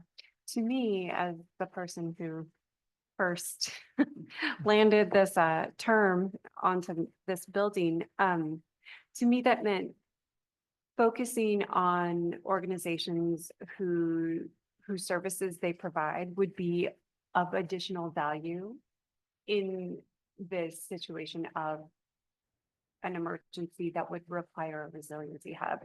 Something like a food distribution center, that is needed anyway. And so it wouldn't be changing their operations or their mission or values. But the services they offer would be of even greater value in the instance of an emergency. That was how I was thinking of it, in addition to thinking about the actual building and making sure that longer term, we were keeping our eyes open for funding to potentially outfit it with solar panels and a backup battery and perhaps additional equipment to be able to serve people, whether that's Wi-Fi routers, like that sort of thing that does not require any tenant of the building to do that, to provide those improvements, but it could be a place where people could charge their phone and connect with folks over Wi-Fi, and that's use a bathroom. Council Medina and then Council Panamarev. Yeah, I was just gonna say, what Anna, I agree with what Anna said. That was kind of in my mind, not like everyone leave and we're gonna put in like, I don't know, some other organization in there. That wasn't in my thought, especially because like that building wouldn't be suited to that, right? We have like the high school has a backup generator and solar panels and all that. That would be better used for that kind of thing. So it's more like kind of like they understand like, a resiliency hub. So if there's an emergency, their work is even more important. They're all working together. They understand, like, I know Anna was saying, maybe people will be in the parking lot using the Wi-Fi or something like that. Council Panamarev. Yeah, all of that. And I think another essential thing is that these organizations reach out to their folks, and let them know that, hey, you can come charge your phone here, or the Red Cross is set up at the elementary school or something like that to just kind of help out essentially. But I agree, not changing their mission and, Great, thank you. You clarified the clarification that I needed. Thank I you. do think it might be valuable to, in some way, build in like the ability for the city to occupy some of the common area if there was need for it. It was difficult to get information after the last. So I could see something like an information person, so just to be able to reserve the right to be able to do that, I think would be a good thing, even though I know you could, again, you could exercise it with emergency powers. I just think if it was built in and everybody agreed, the city might take an office if it was available or something during such an emergency would support resiliency as well, in support of resiliency. Counselor Perry Miller? Thank you. Also just like as a note, the like a resiliency, obviously we know now like a resiliency hub has like a definition, like it's a real thing. And it can be as big or as small as a space has for it. So I mean, this could be something that is just literally part of like a common area, or it could be the whole building. And then just as an added resource, I know that the Rogue Action Center has done a lot of work over the past few years, researching and outfitting different resiliency hubs, I think is what they call them. And so they would be a really good resource to tap once we get there, as far as what that looks like, so that we're not necessarily putting that on the tenants of the building or feeling like we have to reinvent the wheel. All right, so getting to the task at hand, I'm hearing consensus of moving interest in supporting the building's use as a resiliency hub being moved to a higher priority. And that be high priority decision factors for both types of occupants. Is that correct? Okay. Next, do you have anything else? Okay, anybody else? Council Coley? Yeah, I'm ready to move on from this too, because I feel like we've talked about it enough, but one question I did have is some of the things I feel like we're talking about are selection criteria, and some of the things are maybe stuff that would be in the lease, like city's ability to retain the right to use the common space, and I'm just wondering, in this process, there's the selection process, and we talked about how that will go. Is there, what's gonna be the lease process? Are you gonna come up with a potential lease and present that, or? Yeah. So to your first point, absolutely, yes, helpful discussion. And yes, with the, I mean, we already have some standard lease language that the city uses, but yes, staff would be developing a specific lease for this property. Thank you. Very good. Any further discussion? All right. Next item on the agenda is 8.1, which is the resolution 2025-117-R to make budget appropriations and to adopt the City of Talent fiscal year 2025-2026 annual budget as amended with your $60,000 amendment. Is that's already built in or not built in? It would be accepting it as amended, right? And then Councilor Byers, back to you. Oh, wait a minute, I'm sorry, staff report, and then back to you. Thank you, Mayor, members of the council. Yes, I think I hope we are ready to discuss adopting a resolution. I would take this opportunity. I hope to have this opportunity to slightly embarrass, but also recognize Tessa. She isn't here physically, but I was able to get in touch with her and clarify the figures in the resolution. So there were two small typos in the resolution that I can walk you all through when you are ready to adopt it. But I also just want to acknowledge and thank Tessa for all her service to the city, and we will certainly miss her. With that, welcome questions and discussion. Councilor Byers? Yeah, thank you so much. This was such a smooth budgeting process and just so informative. I would like to suggest amending the budget slightly to allocate some funding to support staff leadership, team building, and potentially HR is not the right training, but yeah, so leadership and team building training. It's been a while since that has been before us, and I really appreciate that it's leadership training is baked into some departments, but I'd love for that to be an opportunity for all departments. Counselor Penamara? Yeah, I have a similar request. I'm thinking, based on the testimony that we heard earlier, based on the resolution, I'd like to set aside some money. I'm thinking like 20,000 maybe, towards, the idea of either looking for grants or staff, part-time staff support to, work on, efficiency of energy usage, home, making homes more weatherized and electrification. And I'm looking at the item and I'm thinking along the lines of Councilor Byers, I'm looking at the item business consulting services. And I'm wondering whether these are things that should be separate line items, or we could just apply some more funds to business consulting services with the understanding that some of those funds be allocated to a couple other things that are priorities for this council. So that's why I don't want to really step on your motion unless they can be combined. But they should probably be separate as well.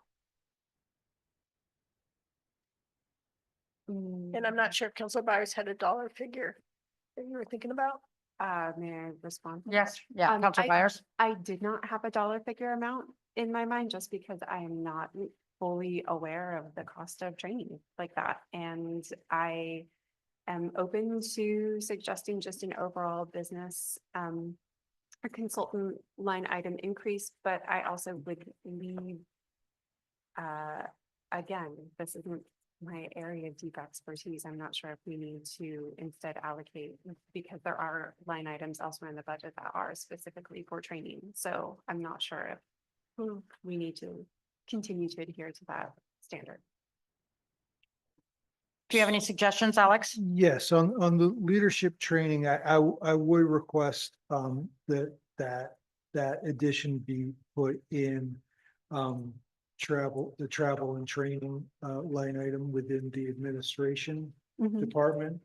While there are travel and training budgets in most of the funds, if the purpose is leadership training, that there's no reason that kind of leadership training of personnel, whichever part of the city that they occupy or that they work in, couldn't come through the administration budget, and that would just make our job a little easier for this evening. That makes sense to me.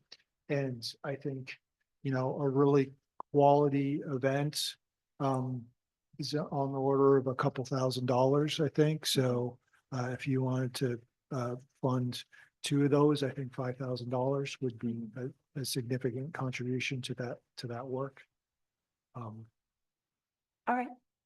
Then that would be my suggested amendment to increase the travel and training line item for administration by $5,000.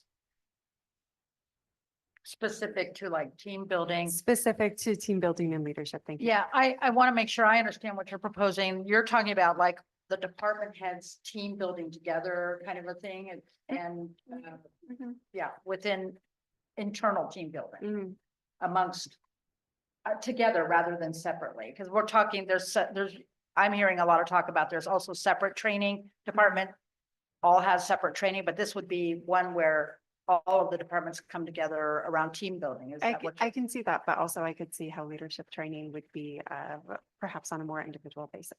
Okay, I think more, I think I agree with that, but I think it would be more than $5,000 if there was some of that. Right. I mean, I wouldn't have any heartburn about allocating 10 and having a program developed of some kind. Perhaps with HR, and then if you don't need all 10, right? It could, yeah. As someone who has limited experience with that, I welcome your input for the amount of the line item. Yeah. I mean, I think what Alex was saying is correct, but I think we're talking about 2 different types of training, and so That's added therefore we value need to have double the funding. Yeah. Good track. Anybody object to adding 10 Well, at some point, Counselor Penamara, Yeah, I don't object. I'm just wondering, should we pull the 10 out of the ending fund balance? Is that the sensible place? I kind of like contingency at what it's at, nice round number. But I don't want to, what would be easiest? I agree that, I think that would Ending be, fund the- balance, that okay. that so would be it'd the logical. Essentially transferring 10,000 out of the ending fund balance to the travel and training. Yeah, and then your request for an amendment is what again? is $30,000 to, I think, business consulting services, although I also see contracted personnel services that have to do with grant. I'm guessing that's RV cog mostly. Frankly, I haven't been able to get a good answer on the Oh, distinction okay. between those two. So I would say, let's just use the Business- contracted, actually the contracted personnel services, I contracted think is a personnel more services? general term, and we won't Okay. be, we won't be wrong. there. Okay, And I think the need next to question combine 'em. becomes which fund. We did combine them in one of the funds, but I don't think we've made that cleanup in all of the funds Mm. yet. so I would say out of admin. I mean, add it to the admin. You said contracted personnel services, so I'm looking at page 39. Yep, that'd be 10, 111, 61, 60.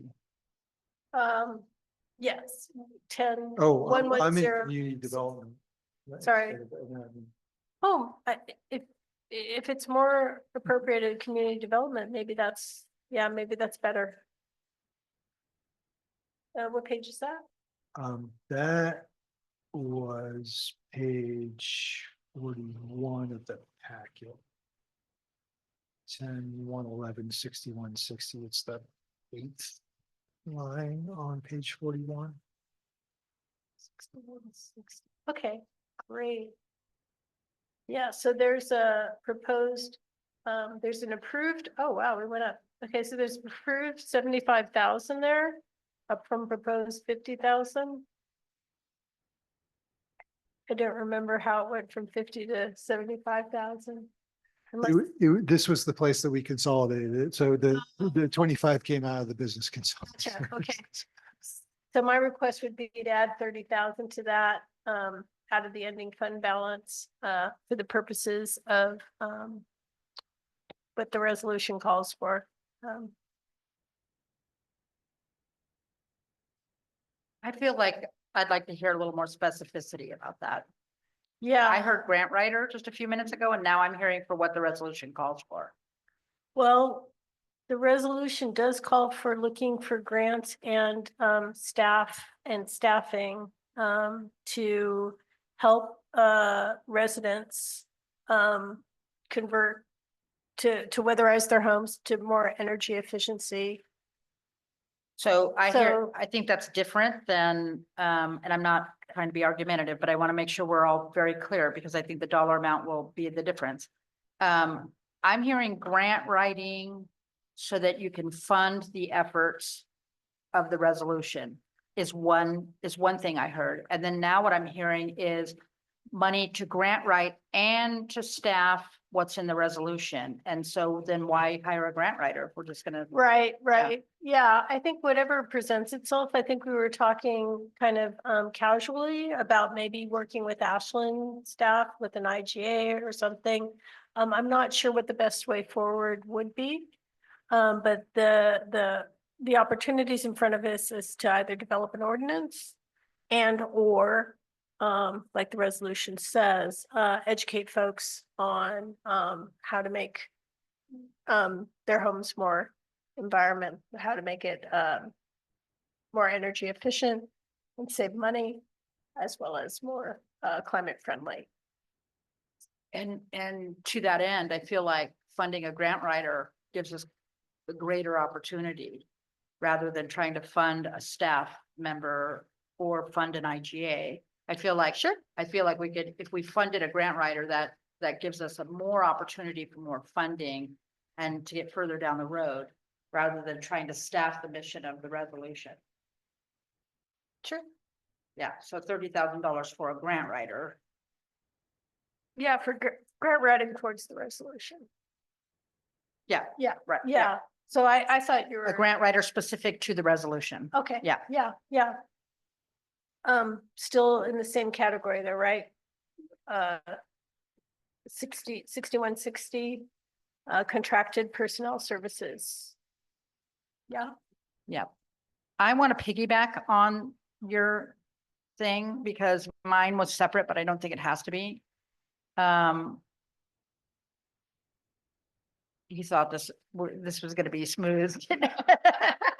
Just wait. This is where it always goes.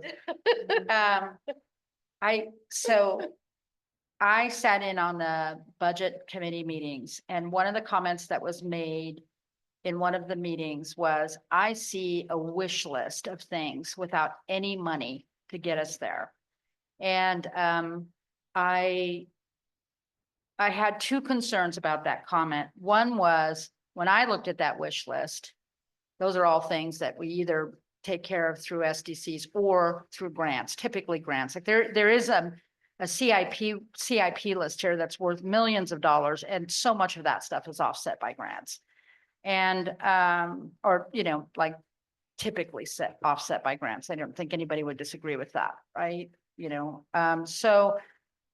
other thing that I was wondering when I was looking through it was, are all of that wish list, which I think was what was being referred to was the CIP list, was all of that wish list adopted with CIP?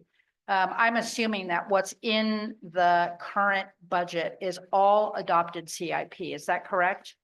That is definitely my understanding, that's the source of all. I have to say I was a little surprised by the size of the CIP list. I don't remember it being that big, but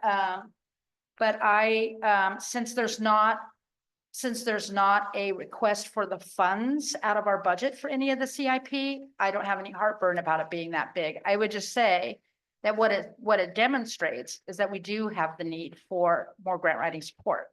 Unless you feel like we don't. I mean, that's really an internal decision, but if we do, I see an opportunity actually to combine Eleanor's, Councilor Penamara's request to fund a little more grant writing so that we can knock some of this, what looks like the biggest CIP list I've ever seen since I've been in this city. It doesn't look like the CIP list I remember. But that said, if we're going to start prioritizing and taking swings at it, let's not leave it as the list that doesn't have any money, and leaving the community believing that we are falling off the cliff, but rather call it what it is. And it's the list of wish list that often requires STIP funds and, other transportation funds and other fund sources outside of the city. And then maybe even fund somebody that can pursue those funds. Does that seem practical? It wasn't called aspirations. It actually raised my hair because it was like, I could see a wish list that we have no money for. And I'm like, but yeah, it is aspirational. You're right. I mean, that's a good thing to call it. And I have no doubt that some of it's approved. So thank you for letting me vet my spleen a little bit about that. And also, I think there's a solution that we can probably come to. What are your thoughts, Alex? Well, first I'd like to slightly amend my answer since I am not familiar with the last CIP document. I'm confident that almost all, if not all of the projects either came from the CIP or directly from adopted master plans. So I'm confident that they're from an adopted document. I'm not arguing that point at all. I'm just saying I've never seen all of this. Yes, just Yeah. for the record, I Yeah. didn't want I mean, to I overstate my knowledge. May have, let me revise my statement. I don't think I've ever seen it all in one spot, is what I would say. Yeah, go ahead.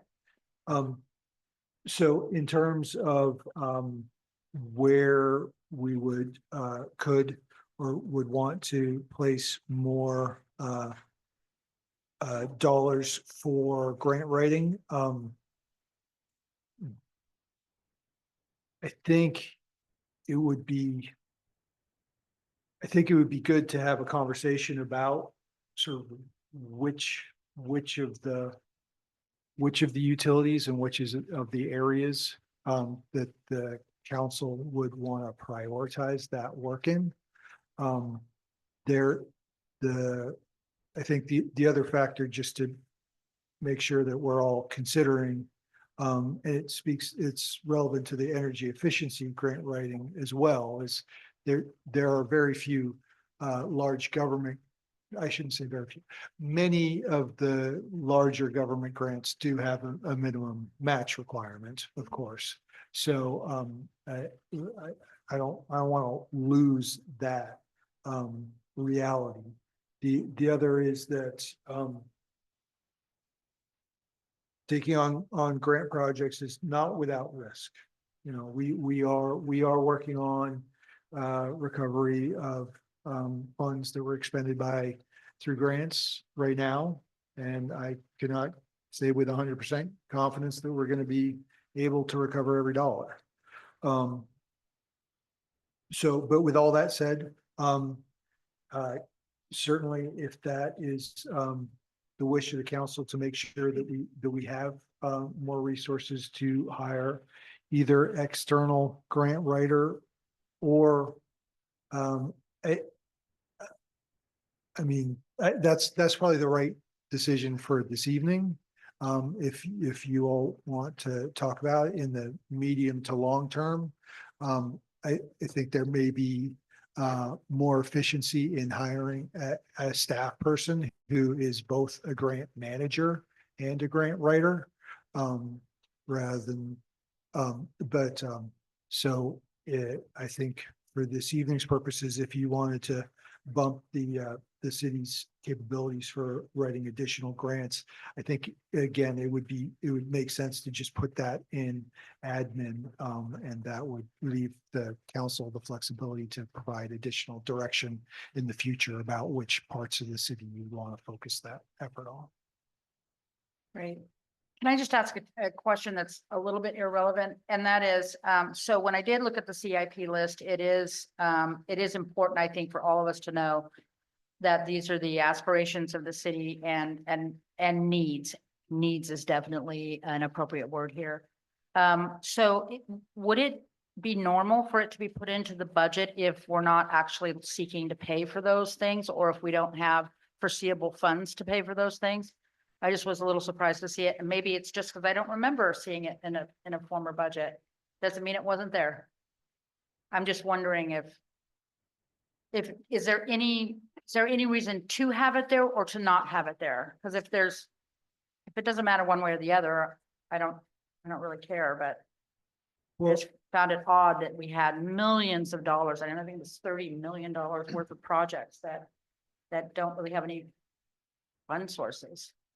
So part of the answer, it does relate to system development charges, right? If you want, the part of the process of justifying a system development charge is identifying the specific projects that you would spend those funds on. Those STC rate studies generate project lists. So that you're not necessarily required to show those in your budget, I don't think.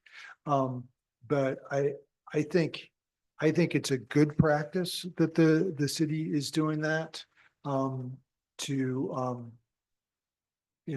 think it's transparent in terms of the project needs that have been identified through the course of master planning and utilities, to show how far we are towards funding those identified needs. Yeah, I don't disagree with that. I think that it is important to show what we've prioritized and what we intend to try to fund in the next year. And I certainly am not suggesting a lack of transparency, but also I think it can be misleading that we have a CIP when folks may or may not understand that we don't have the SDCs to cover, and it looks like it's about $21 million. I thought it was about 30 million. We don't have, we won't collect $21 million in SDCs for 2025. So, yeah, and again, I just might not be understanding it, but Well, if I- I'm not losing any sleep over it. I just was curious about it. one piece to that, right? Part of the budgeting purpose of having a separate capital fund is setting aside funds year over year to projects that you wouldn't, can't fund in necessarily one year. So I think that is part of the logic is to have a longer view than just the 1 year. Yeah, right. I think we're required to do that by law. I found it a little confusing, but again, I'm not losing any sleep over it. Back to the point, though, I do think that we could take a bite. I would hope that we could take a bite out of this, more than the SDCs, with some additional support with grant writing and grant management, if that makes sense to you, Alex. It might not. So I wouldn't want to set aside additional funds if it doesn't seem to make sense. At this scale we're talking about gives me no heartburn. Manager, it's nice to have that flexibility. It's nice. Your behalf, if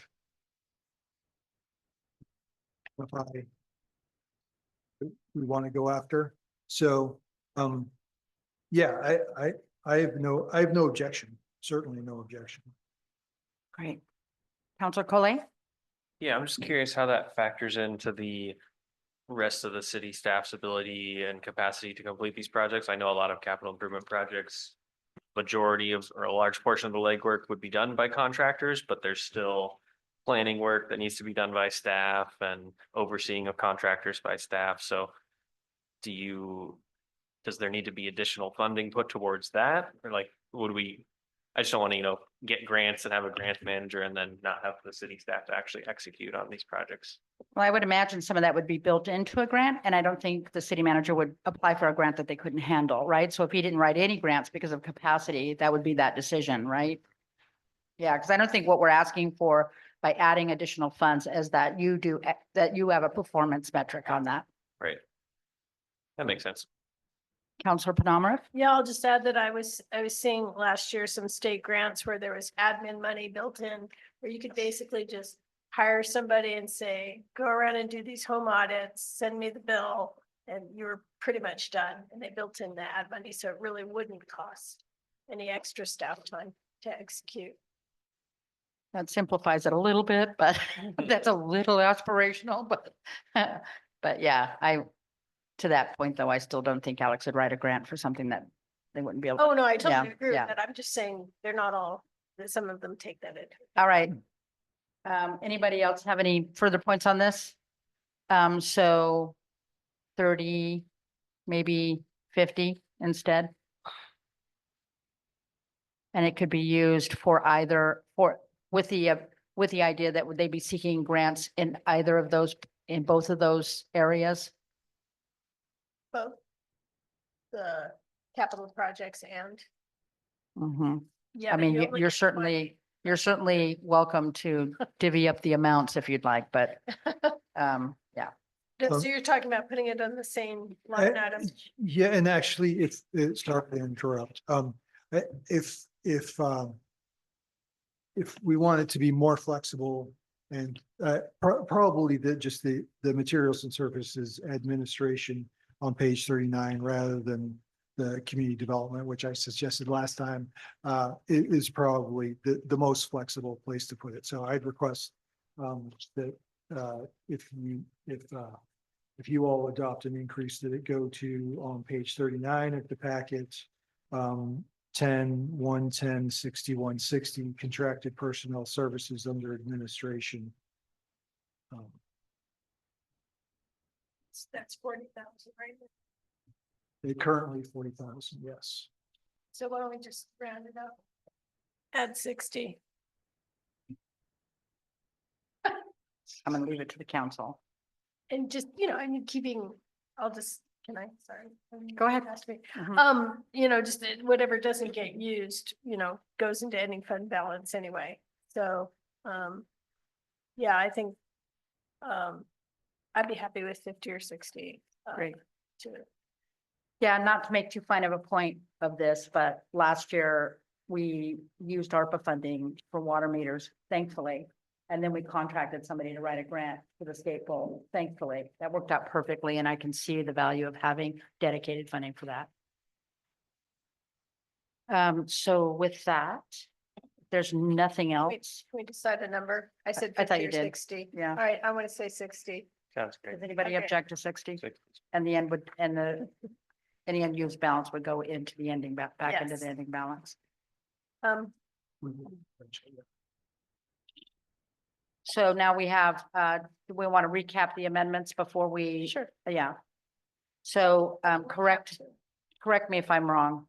So we have an amendment to add $60,000 of revenue to what, Alex? That would be well, between the two, it'd be 70,000. And that will be added to I'm looking at the resolution It itself. was your, I'm sorry, it was your suggestion you made before we even opened up, you were, Oh, yeah, thank you. let's start with Yes, that one. Yes, that 60,000 is in the capital. Would be in the capital improvement projects fund capital outlay. So, To CIP outlay, yes. okay, 60,000, and then 10,000 in admin for leadership and team building training, In the training and travel line item. training and travel. Correct. And then $60,000 to admin for additional grant writing, Contracted personal services. contracted 10, personnel 7, services. 61, 60, yes. Okay, so I would entertain a motion as amended. Counselor Penamara? Well, I have another Okay. potential amendment, unless you want to Nope, I'll take it Okay. now. Let's see, I was just looking at it. I don't know what we ended up with, discretionary. Council discretionary fund, is that still zero? We have $500 going to each committee, and I think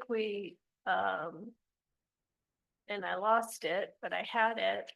Council discretionary funds, is that still zero? I remember it being zero. I thought we put money in there. Did we? Oh. Maybe that was last year. In the approved budget, it was zero. Yeah, so I wanted to, I think my memory is not good, but I think that the committees and commissions who only get $500 like TPAC look to that fund when they want to do cool things. So I would like them to continue to be able to do cool things. And I'm wondering if we need to have the council discretionary budget item funded to have that happen. And if so, I'd say, like 20,000.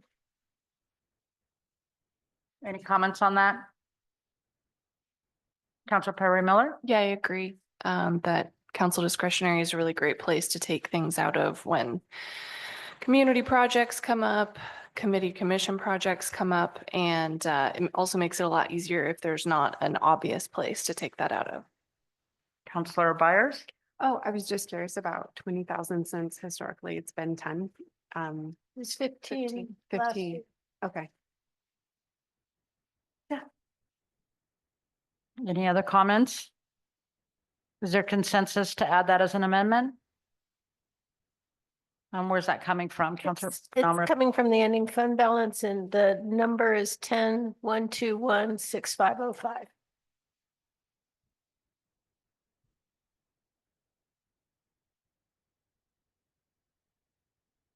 So there are 4 amendments, $60,000 CIP outlay, $10,000 training and team building from the training and travel, 60,000 contracted services for more grant writing, and then $20,000 for council discretionary fund. Panamarev? I think I got everything and I was gonna make a motion, but I wasn't understanding, we're transferring 60,000 to CIP out of ending fund balance, is that, am I saying it right? I got my twos I and don't- froms It mixed it up. would be 60,000 in expenditures in the CIP that would come out of the reserve and capital improvements project fund, because that doesn't actually have an ending fund balance. It has a Oh. reserve. So that's the only thing that's not coming out of ending fund balance. It's coming out of the reserve. All right, does anybody have any questions about where these amendments are going to or where they're coming from? Everybody feels clear about that? So when the motion's made, everybody will understand what we're moving towards. Okay, I'll entertain a motion. Yep, Alex? If I may, and I'm gonna, I've been writing these down. I'll share my screen if that's helpful to the discussion. And in addition to, the changes that you all are making, I'm going to request that you, correct the two small typos that, Counselor Panama caught and that Tessa has, explained to me by text while we were doing this. So, I'll find the right screen, share. So the resolution number 2025-117R, you all would be moving to adopt it as written with the following exceptions: that admin should be, that's 90,000, so that's 2,416,497 thousands. There's no changes to the other line items, so I can just delete that. The police department amount, it has a small typo in it, so this is the amended amount to the police department that should show on the resolution, and then that unappropriated amount is reduced by that same 90,000, so that is 2,895,003, and then that's all general fund. And then down in the CIP, we are increasing the capital outlay to 3,511,434. The reserve therefore goes down by that same amount in the CIP fund, resulting in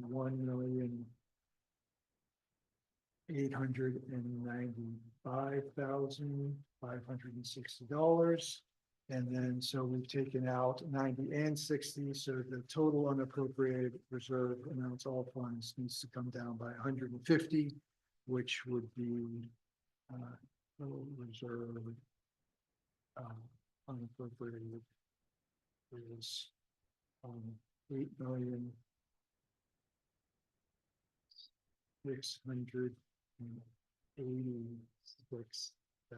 I think, right?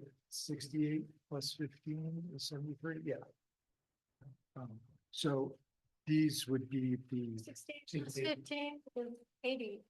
Something. 68 plus. 6.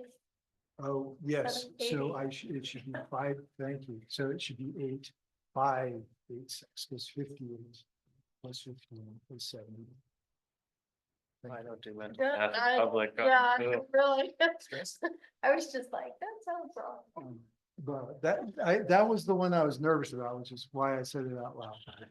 So yeah, the staff would be requesting the adoption of this resolution as written with the changes here in bold, and I can clean that up so it all goes on one screen.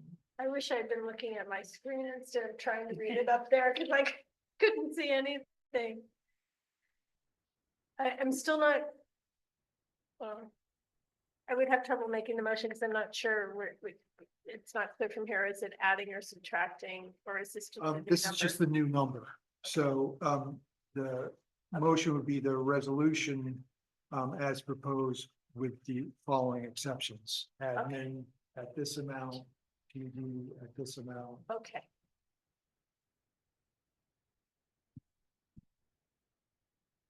Council Penamara? Sure, I'll do it. Okay, but I'm gonna be looking at you for corrections, okay. Oh. Sorry, I don't have the resolution in front of me. I don't have the motion in front of me.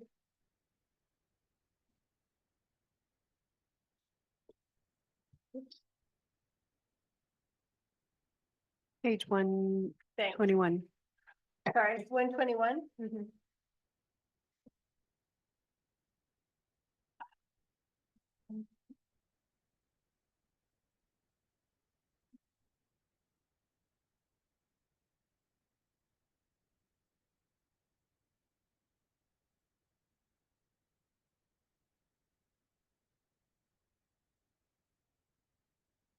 Okay.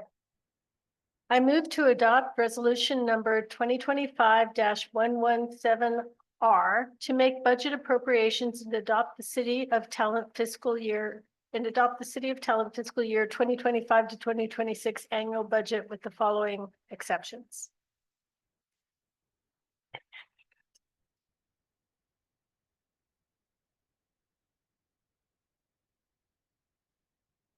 Under general fund, admin, change to 2,416,497. Police department modified to 2,351,342 unappropriated, modified to 2,895,003. Under capital improvements, capital outlay modified to 3,511,434. Reserve modified to 1,895,560. Under the summary, the total appropriated to 1,355,8,525, and the total unappropriated to 8,586,660. And move to administration, travel and trading, $10,000 from unappropriated. Move. No, did I say that wrong? I think those changes to the resolution are adequate and staff can change. Oh, I don't have to do those? No. Right. Just say as Okay. as I wouldn't amended. have even volunteered. Sorry to take so much time. Okay. And that's my motion. Second.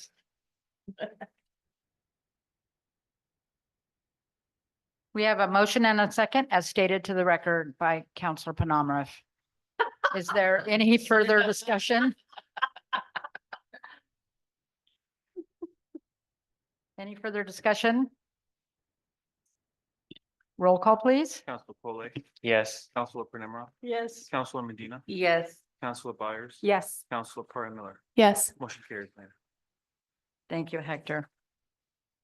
Item number 8.2, Resolution 2025-118-R to categorize and impose City of Talent property taxes and establish city's property tax rates for fiscal year 2025 and 2026. Staff report?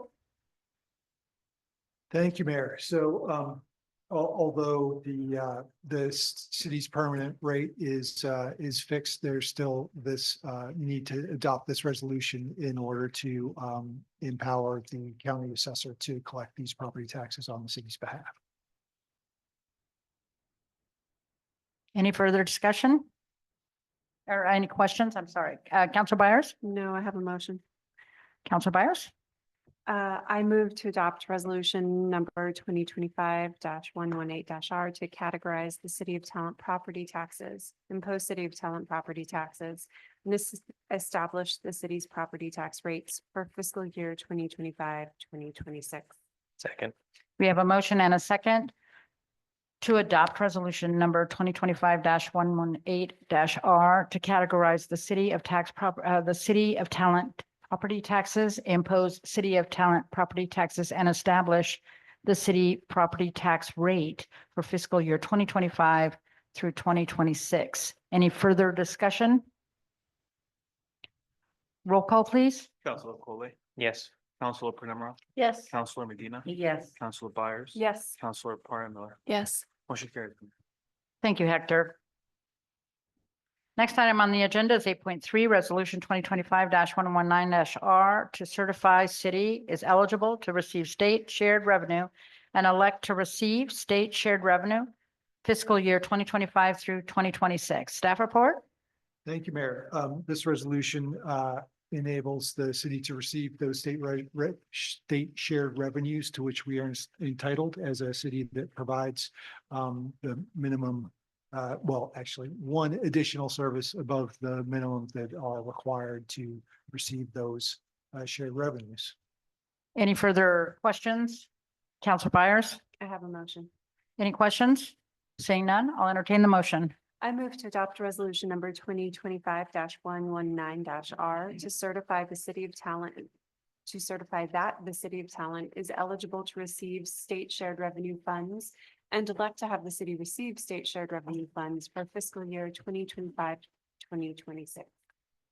Second. We have a motion and a second to adopt resolution number 2025-119-R to certify the city of Talent is eligible to receive state shared revenue funds and elect to have the city receive state shared revenue funds for fiscal year 2025 through 2026. Any further discussion? Hearing none. Roll call, please. Counselor Coley, Yes. Counselor Penemroff, Yes. Counselor Medina, Yes. Counselor Byers, Yes. and Counselor Parra Miller, Yes. motion carried. Thank you, Hector. Next item on the agenda is 8.4, Resolution 2025-120-R to acknowledge Recology rate increase. Staff? Thank you, Mayor. Under the city's franchise agreement with Recology, they are required to receive approval from city council to increase their rate of when they are proposing a rate increase above the consumer price index for the Pacific region. Last year, that increase was 3.1%, and Recology is requesting a rate increase of 5.75%. And there is an attached letter from Robert Long, their Assistant General Manager, explaining their rationale for requesting that rate increase. Any questions or comments?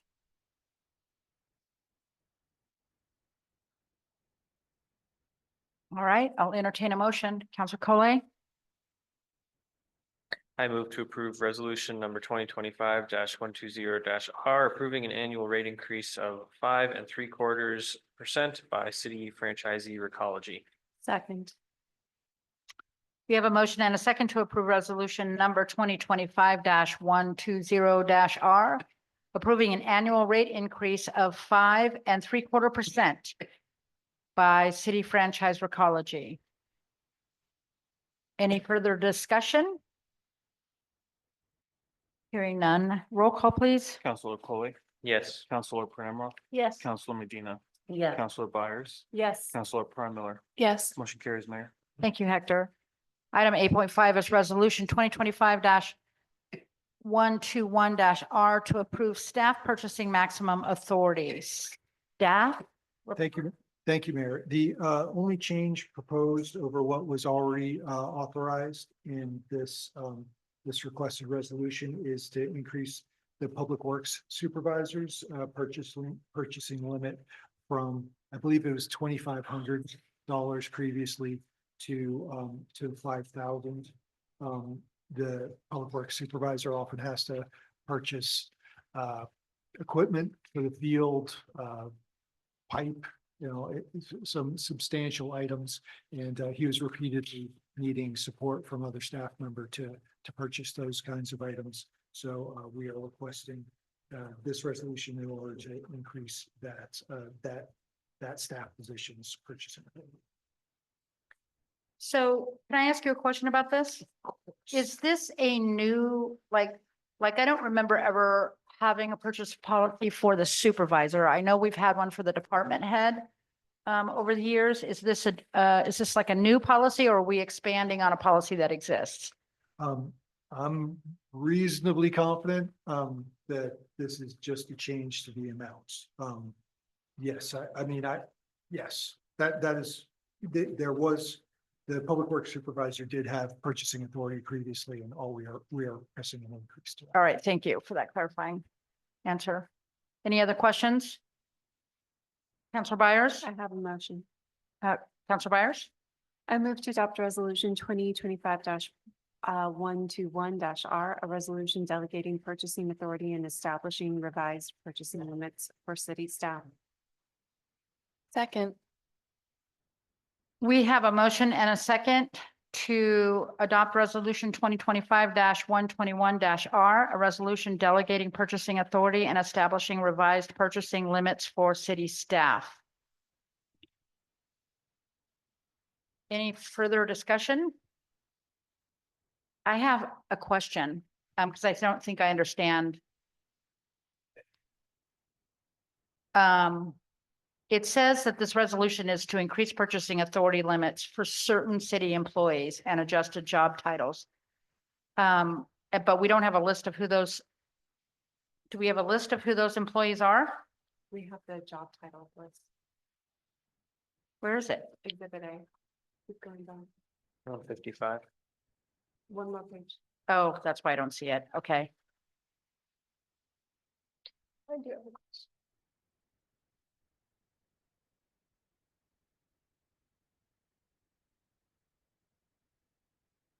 Okay, thank you.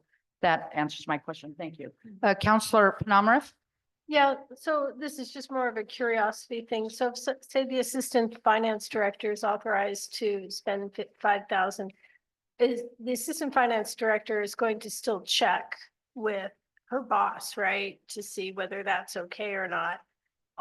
And same with assistant, same with community engagement, checking with city manager, same with public works supervisor, checking with the public works administrator. I mean, there's still checks and balances for all of these, including like the department heads have to check in with you, right? Before they make expenditures.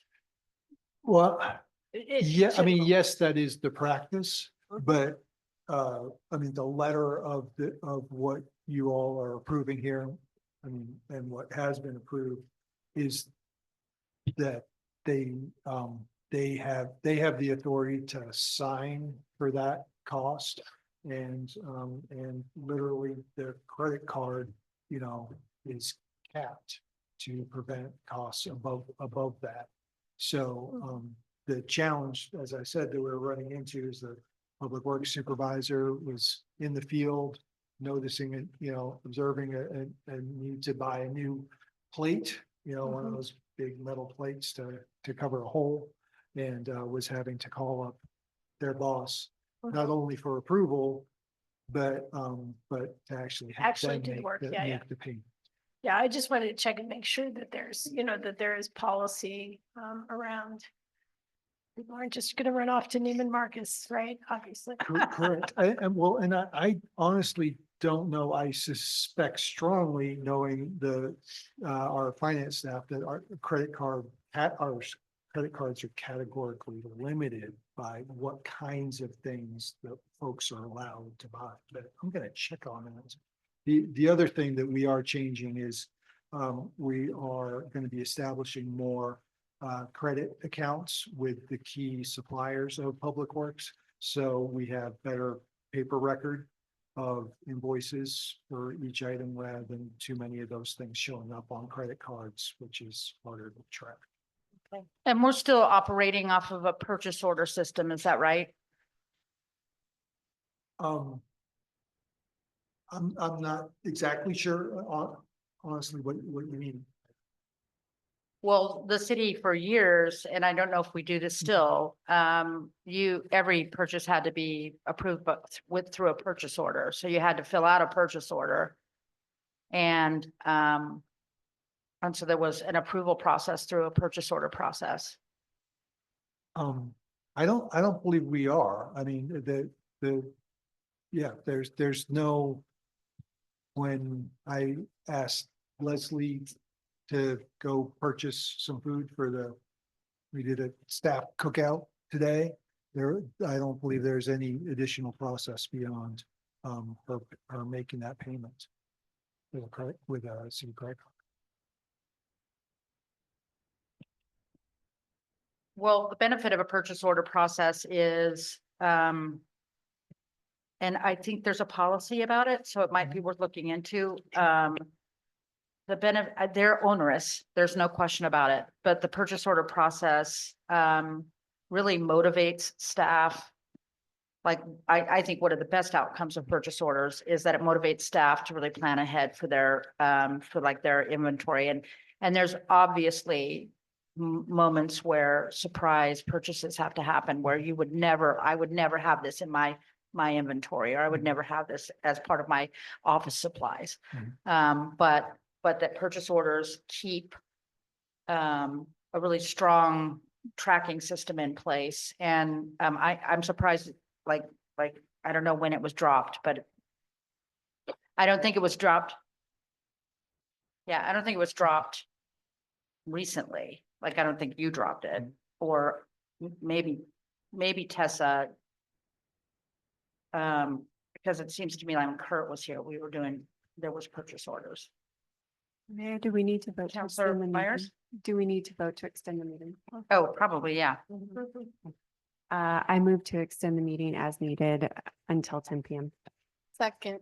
I know. We have a motion, a second to extend the meeting to what? As needed As- until 10 PM. Yeah, as needed till 10. Any discussion? Roll call, please. Counselor Collet, Yes. Counselor Penemra, Yes. Counselor Medina, Yes. Counselor Byers. Yes. Counselor Parra Miller, Yes. motion carries, Mayor. Great.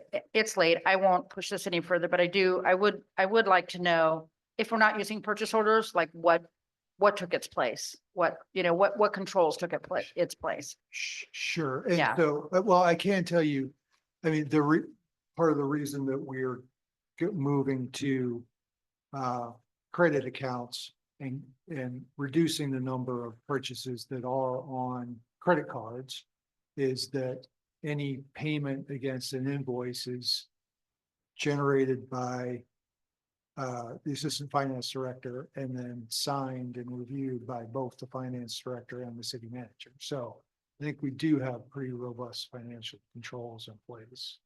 But we're happy to do some research on. Yeah, I mean, it's not a code one if you feel comfortable about the controls.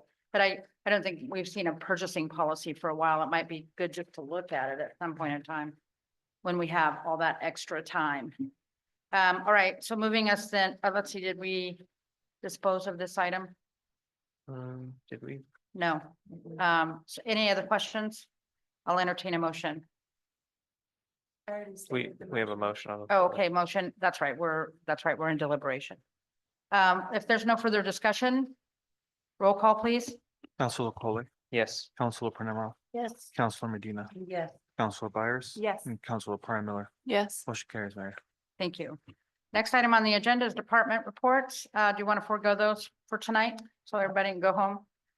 Commission, oh, no. I meant commission and committee reports. I'm not gonna, sorry, staff. You want to just forget Alex and move on? After all that talk of oversight, we gotta. Dang, yeah, he was like, yeah. Staff, do you want to make some reports? I will give a couple quick highlights. Skate park, construction is underway and, staff is going to be meeting with the Parks Commission next week to make sure that we're all agreed on the plan for the future fencing of that park. The consultant, the design consultant suggested that we get away from trying to secure that park. Most skate parks are not secured and you just end up with broken fences. We have a new code compliance officer on city staff. That's Todd Beck. He is out in the community and meeting our residents. We have submitted our request for new insurance coverage. We have submitted the CMAC application for the Creel connector, Creel Bear Creek connector. Public Works is working hard on getting the splash pad running, but is struggling to get Vortex out. Vortex is a very specialized vendor that has proprietary controls that is not surprisingly hard to get on site at this time of year. Perfectly named They, vortex. we have, we are reaching out to City of Ashland that has some expertise to see if we can figure that out without having flying in a Vortex technician. We have the city has preliminarily selected a contractor to plan and manage the Harvest Festival based on the plan that was approved by council at your last meeting. Historic Town Hall foundation work is largely complete. We'll be doing a punch list walk tomorrow with their structural engineer. And we got some 25-year anniversary swag from Tree City USA. And I would welcome requests or suggestions about what we should do with that. We got some stickers. And yeah, so I don't know if council would like me to take that to Urban Forestry Committee or council themselves. And so that means about how we should. I'd like to see it go to the forestry committee. You guys are doing the celebration this month, or no, it's over. It's behind us. April. Yeah. Well, still. Anybody want to come to council for a decision? No, Council Byers? I was just gonna say, let Urban Forestry Committee hold on to it for tabling to give away. Yeah. Sounds good. We'll probably table at the Harvest Festival, so. Awesome. Thank you, Alex. Anybody want to, let's revisit this. Shall we pass on committee and commission reports for tonight? Yeah. Okay. And then other business, Councilor Namrath? Just a couple things. Supplemental budget, we have to do that before the end of the fiscal year, right? Is that gonna be on the next, or It is on our look ahead. is it? I was looking, oh, there it is, in bold. Trick, yeah, that's why I didn't see it, it was in bold. Also, I understand that we planted the last of the trees or something. I'd love to see something on the website celebrating that, a little newsy, flashy thing or something. If possible, I don't know if Urban Forestry could do it or not, like one of those maps of talent, those kitty maps, you know, that are like cartoon maps, but just kind of show where the new trees are for people like me who are visually challenged. Yeah. And really wants to know where they are. I want to know where they are so I Drive- can say, cool. Drive down 99 and look both directions. You know, I there. don't even see anything. It's a good thing I see other. There's your cars and answer I right don't- there. And then the last thing, I think it'd be great if we could, you know, have a way to meet new staff. We've got a lot of new staff. I'm glad they're meeting the community. I've never been in the Public Works building, for example. I think it'd be nice if we could, yeah, On a tour. tour. We should do a tour. Let's figure out ways we can hang out with staff a little bit and get to know them. Sorry, I didn't hear what you said. Then you can see the new tree. Yeah, is that where they are? Okay. Cool. Before we jump into the, look ahead, I want to suggest maybe a couple of future agenda items or other business. I really appreciate the yeoman's effort that the city's minutes are. And I feel like if we review a minutes policy, that we would not only lift some of the burden off of the recorder, because I know that like probably the biggest challenge that they have is just gathering minutes from the various, you know, and trying to organize from the various and from committees and commissions and them not always being available when they should be available and then trying to catch up and meld all of that together. It's a tremendous effort. And so just having a minutes policy that would not only like suggest for the community when they can expect to see the recording up and then when they can expect to see the written minutes up. But really cues the various secretaries in our city when they need to have the minutes in. And, because again, I know that sometimes our volunteer lives cause a tremendous backlog in the recorder office, and I think a policy would be helpful. So I'm queuing that up as a future agenda item, when we can get it in there. And then that's it. You answered, my second item earlier in our evening, so. Look ahead, staff. Thank you, Mayor. We, on June 18th, the tour board will be both approving the fiscal year 25-26 tour budget and also a supplemental for the 24-25. The payoff on the OHCS loan had not been budgeted, so that's going to require a supplemental. I'm not 100% sure that we will get to be ready to have a meaningful and robust discussion about the Gateway RFP, but I'm hopeful. The Gateway items disposition we can strike because you all handled that well tonight. And then council regular meeting will have the FY 24-25 supplemental budget. I hope to have the purchase and sale agreement for 49 Town Ave for your approval. And then we need to do an annual workers' comp resolution. And then we have a wealth of topics to tackle in July that are listed here.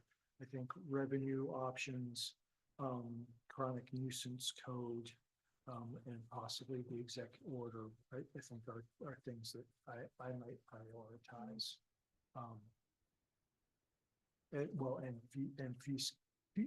Fee schedule. In my dreams, there may even be a piece of it on June 18th.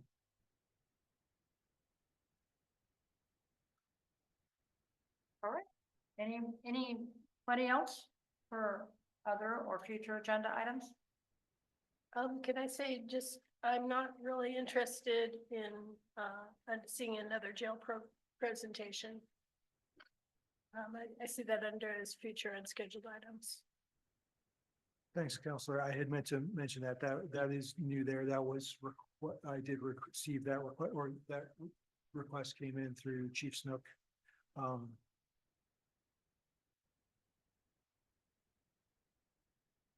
Anybody else want to weigh in on that? Is that a presentation on a new jail proposal funding structure? The way it was described is, I think there was some recent coverage about their existing programs. So they are wanting to talk about both existing programs and a new funding effort. Yeah, I'm sorry, can I just, if they were to the point where the county commission was actually interested in this and it was going to go somewhere, right now they're just trying to gather community support. I don't think it's politically viable. I don't think it's going to happen. If the county commission is actually pushing this forward, then it becomes a real thing. And then I think it's worth council time. At this point, they're just trying to kind of drum up some support from people who basically voted it down last time. So, yeah, that's why I'm saying I don't think it's something that I'm interested at this point. So I think that's an important clarification, because I would not have supported the idea of rejecting a presentation if we're going to see this come before us at some point in time. I don't want to be the city that refused to listen. Oh, But if we did say, we would prefer to wait until, we would prefer to get the single presentation when this is moving forward. That would be the answer I'd rather give. Does anybody see it differently? No, I actually appreciate that because then the information is fresher. If we are making any decisions connected to it. Yeah. So I personally would welcome the presentation when it's baked and ready to go. When the proposal is baked and ready to Yeah, go from I think- the commission. Yeah. All right. Anything else? Thank you, everybody. Let's adjourn this meeting then at 9:42. Thank you. And I actually